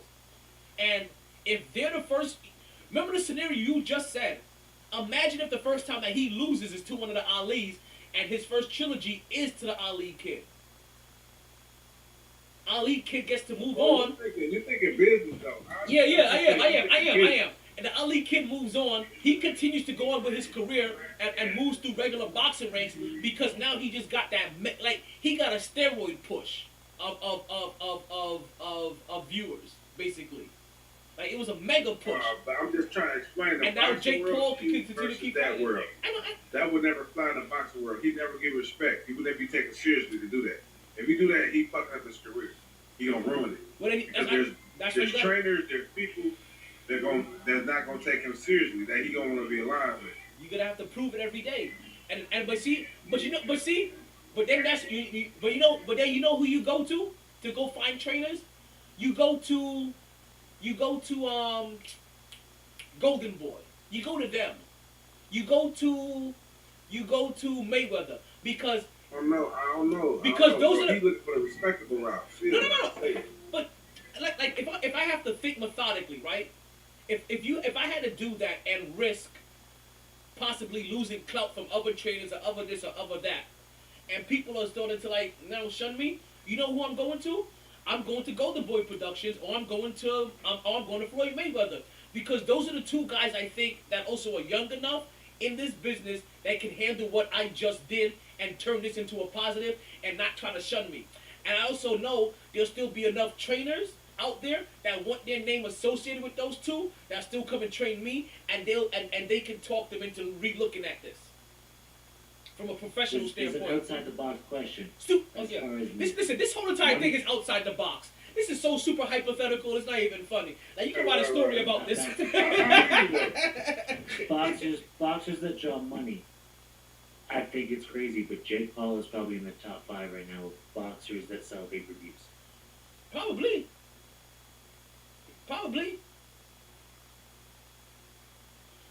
Be number one. What you talking about?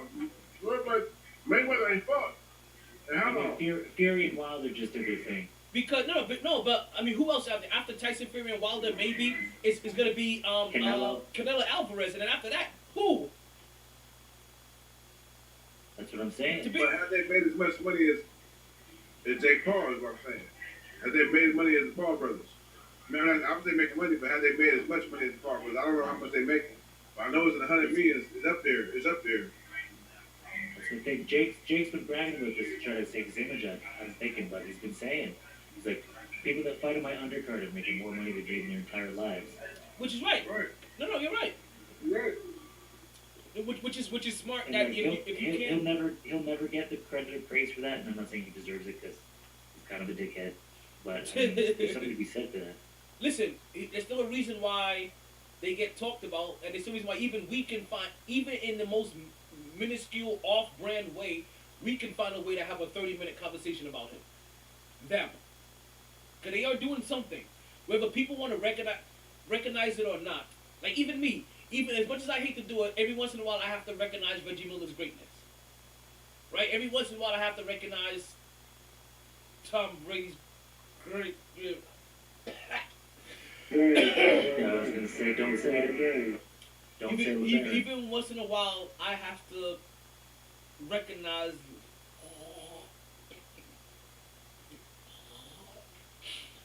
LeBron James is greater. Like so. I just do one now. I think I did twice.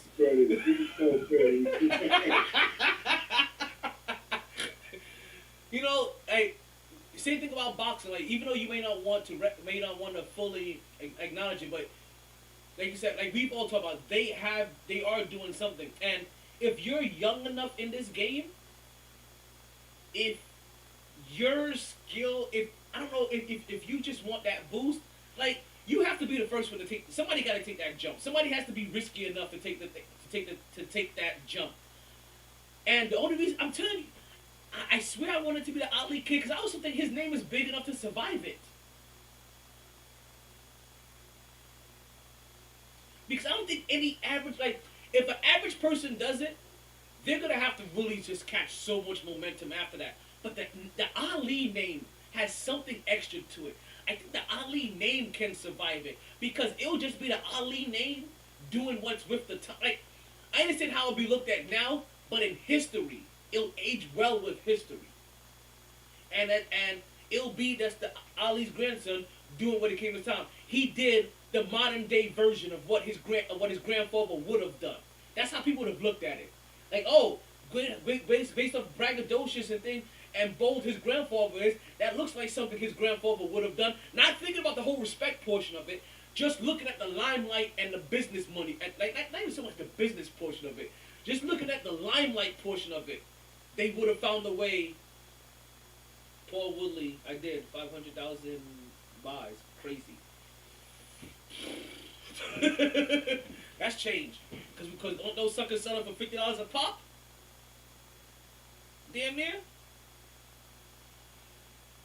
So that's why I feel like in a very weird world, that Ali name, if he were to do it, not only could he do it, beat the guy, get a rematch for him to fight again, never lose to him, because he have to beat him twice. You can't never lose to him. After that, go and show what a real boxer does against this. No, I'm like, oh, this is what a real boxer would do against this guy. Get this big ass payday, because if Paul Woodley could break 500,000, then they're definitely breaking millions, right?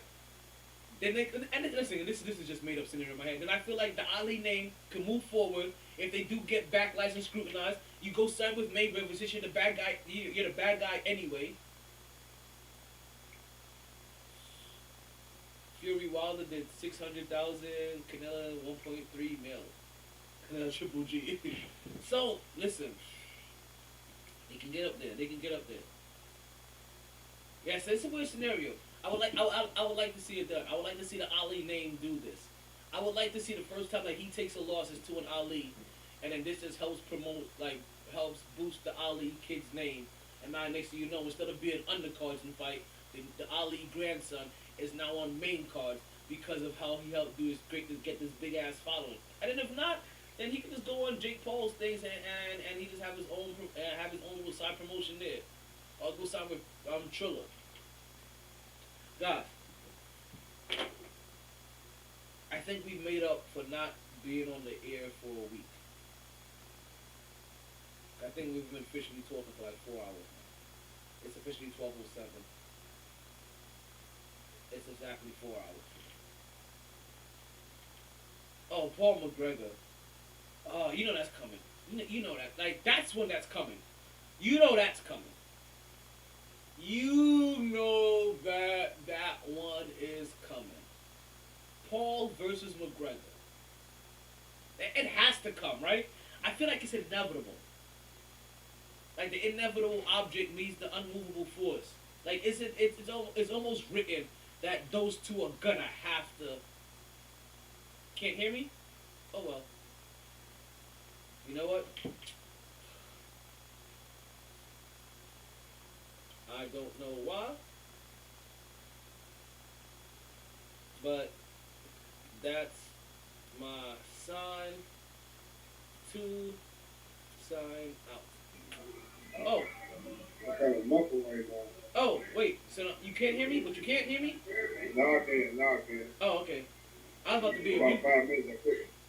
I was about to be. That's my cue to sign out then.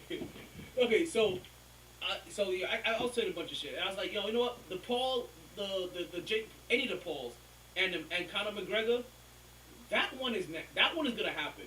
Like I don't know how you guys feel, but I feel like that one is inevitable.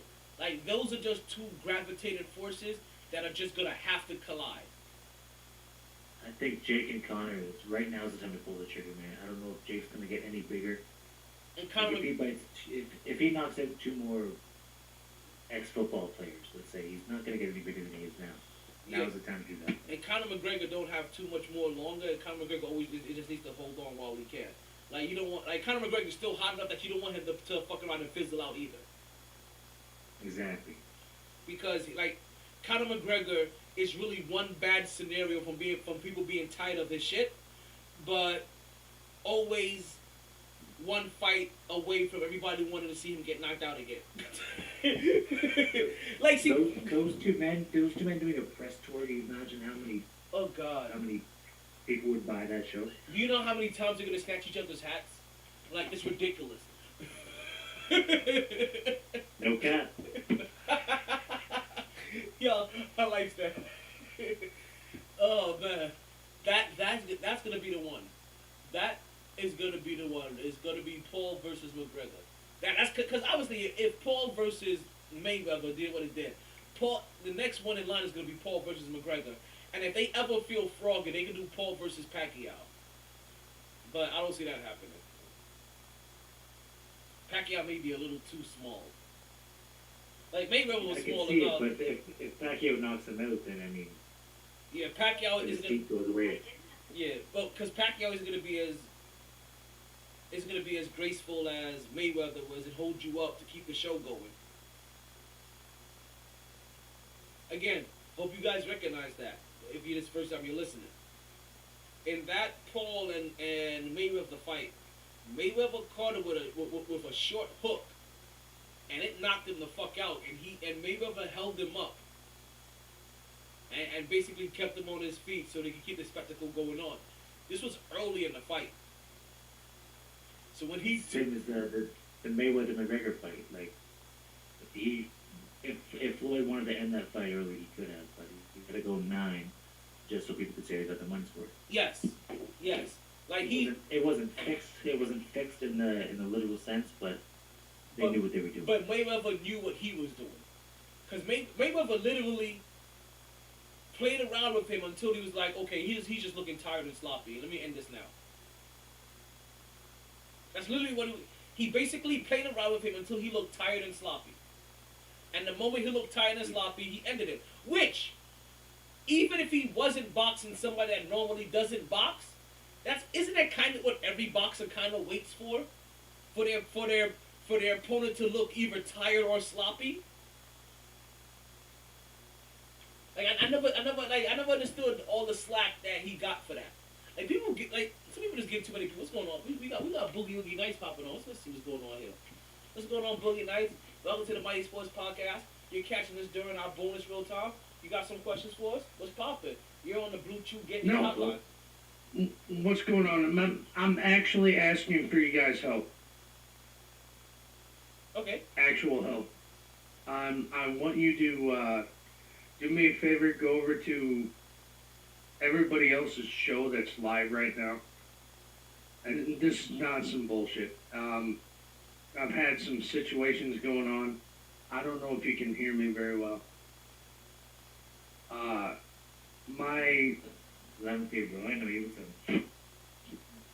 Just everybody that's live, that's not religion, anything entertainment, get on them. and let them know that they need to find my baby mama. I'm not even joking. She's pregnant with my child. She's on the run from the cops. I'm doing everything. I used to be an asshole. This is not a joke. This is not a joke, people. This is Boogie Nights from the former show Drunken Shenanigans. The police have been over here. They're looking for her all over the place. She's loose into the wind in northern Indiana. And there's warrants and APBs out and everything else. And I don't know. I just want, I don't care that she's a crazy bitch. Please, somebody, I don't understand what's going on. Somebody, I'm using every outlet I got, and I'm going to sign off. I don't mean to sound like a fucking asshole. No, But it's serious shit. Okay, I'm just scared. It's her name is Sarah Marie Whitman. Sarah Marie Whitman. Last known in Allen County, Indiana. I'm not giving a phone number or anything like that, but she may be in the DeKalb County, Indiana area.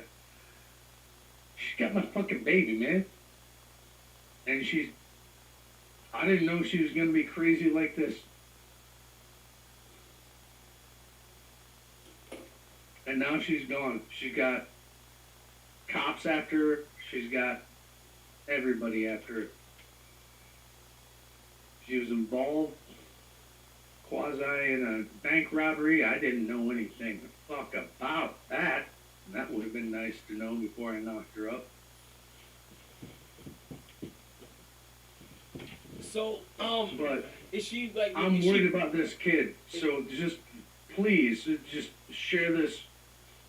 Is this, I'm not even joking. I'm just hopping on other shows, man. It's Boogie Nights from the Bread Clip Studio. Old school Boogie Nights. If you ever been in my shows or anything like that, I don't care if you don't like my cousin. Care about me. Man, go to sleep, my brother. Go to sleep. No, this is a real thing. Yeah.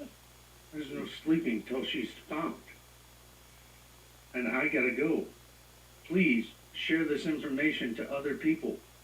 I will, and anybody that's been listening, if you guys hear this, everybody's listening on my YouTube, Facebook, Instagram. If you guys, Thank you. everybody, Thank you. everybody just heard.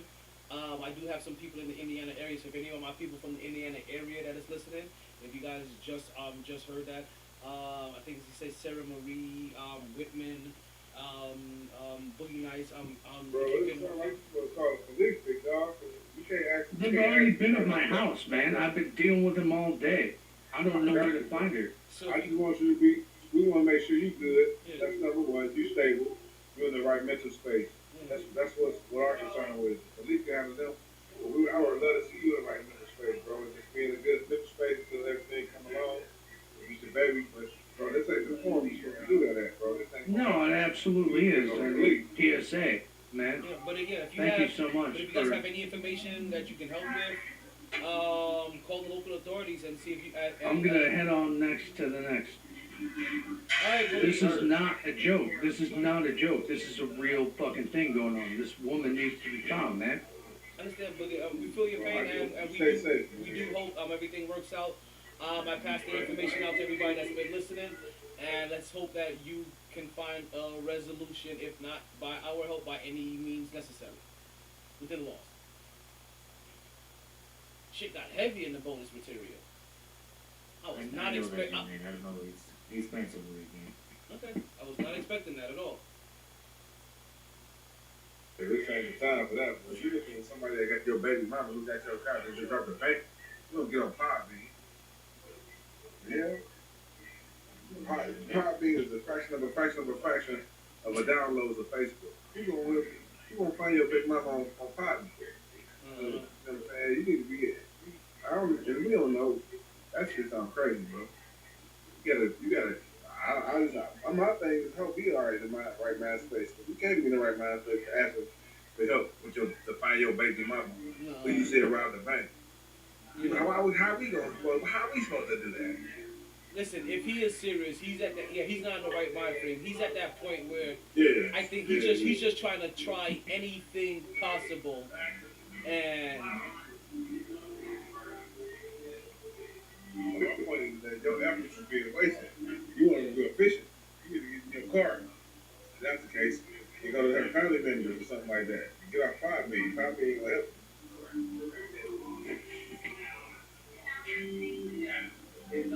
You got a 1 in a jillion chance to find her ass on fire. What you can do is get in your car, call the police, or go to her mama house or cousin's house. You on 5 million. Call her 5 million. That sounds crazy. go to familiar places that you know. See if you see a car. You know, like, no, listen. Everybody down. I'm not trying to judge anything. Everybody gets to a No, I point ain't where, judging. I'm yeah, just saying. I'm gonna say, Just saying, you gotta. yeah. If you're serious, you gotta move. He may not It's something be serious. in the way, yeah. He may not be in the right frame of mind. You can hear it. He's a little sporadic. Like you can hear the panic. If it's true, you like, you know what I mean? Like I said, as we see that from SB, he's been known for doing some wild shit in the past, and even he said, "Hey, I've done some wild shit in the past, but you know, this is not me crying wolf. Hopefully, it's not." You know, because if you were, that's some really fucked up shit to cry some wolf about. You know what I mean? But yeah, podbean isn't the place to come to. But you know, when you're thinking like, hey, I gotta try anything, you don't want to leave any random stone unturned. You know, and I guess this is that random stone. Speaking of saying wild shit, I made a stupid joke earlier that was dumb. I got too comfortable and thought it was funny and shouldn't have said it. I just want to say I'm sorry now. That was dumb. I saw that earlier. I didn't hear what happened. Yeah, I don't even either. So, on the risk of not wanting, not even wanting to let you have to repeat yourself, I'm just gonna let that go. Right. But and if it is caught later on, your apology is heard. Let's let you know though, this is on the bonus material, so this won't be heard on anything I produce outside of YouTube. So the people on YouTube, they'll hear it. Like they're like, oh my God, did you know what? Speaking of oh my God, you know what? That guy really came in here and he really sucked all the air out of the room. Fellas, you have a good night. It's officially tomorrow. Right. I'll holler at you. I love you guys. I appreciate you coming through. You guys be safe and be easy.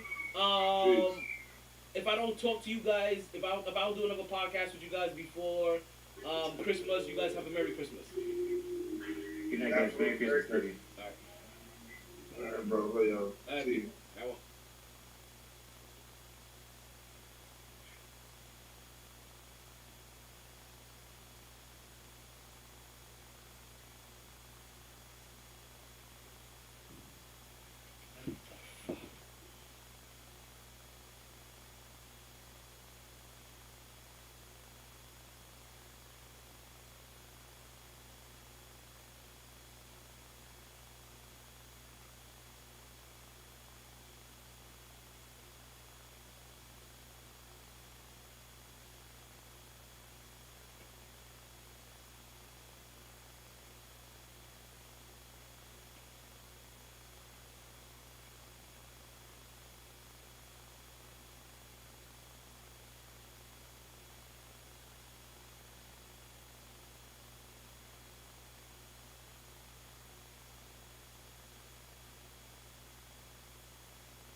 say goodnight.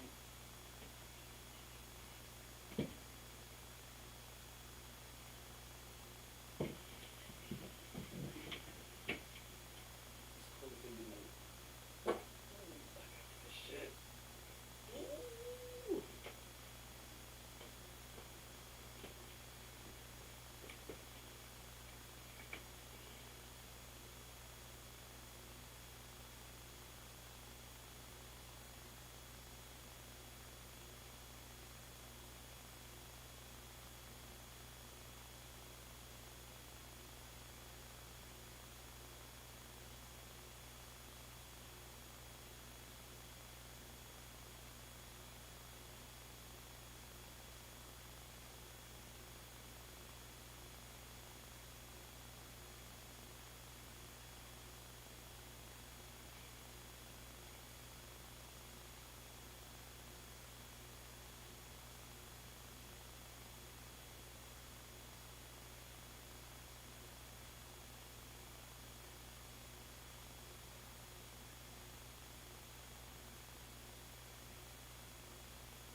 tripping. Let me cut everywhere if I fuck around and get naked on camera. I'm over here doing extra shit. I got my cameras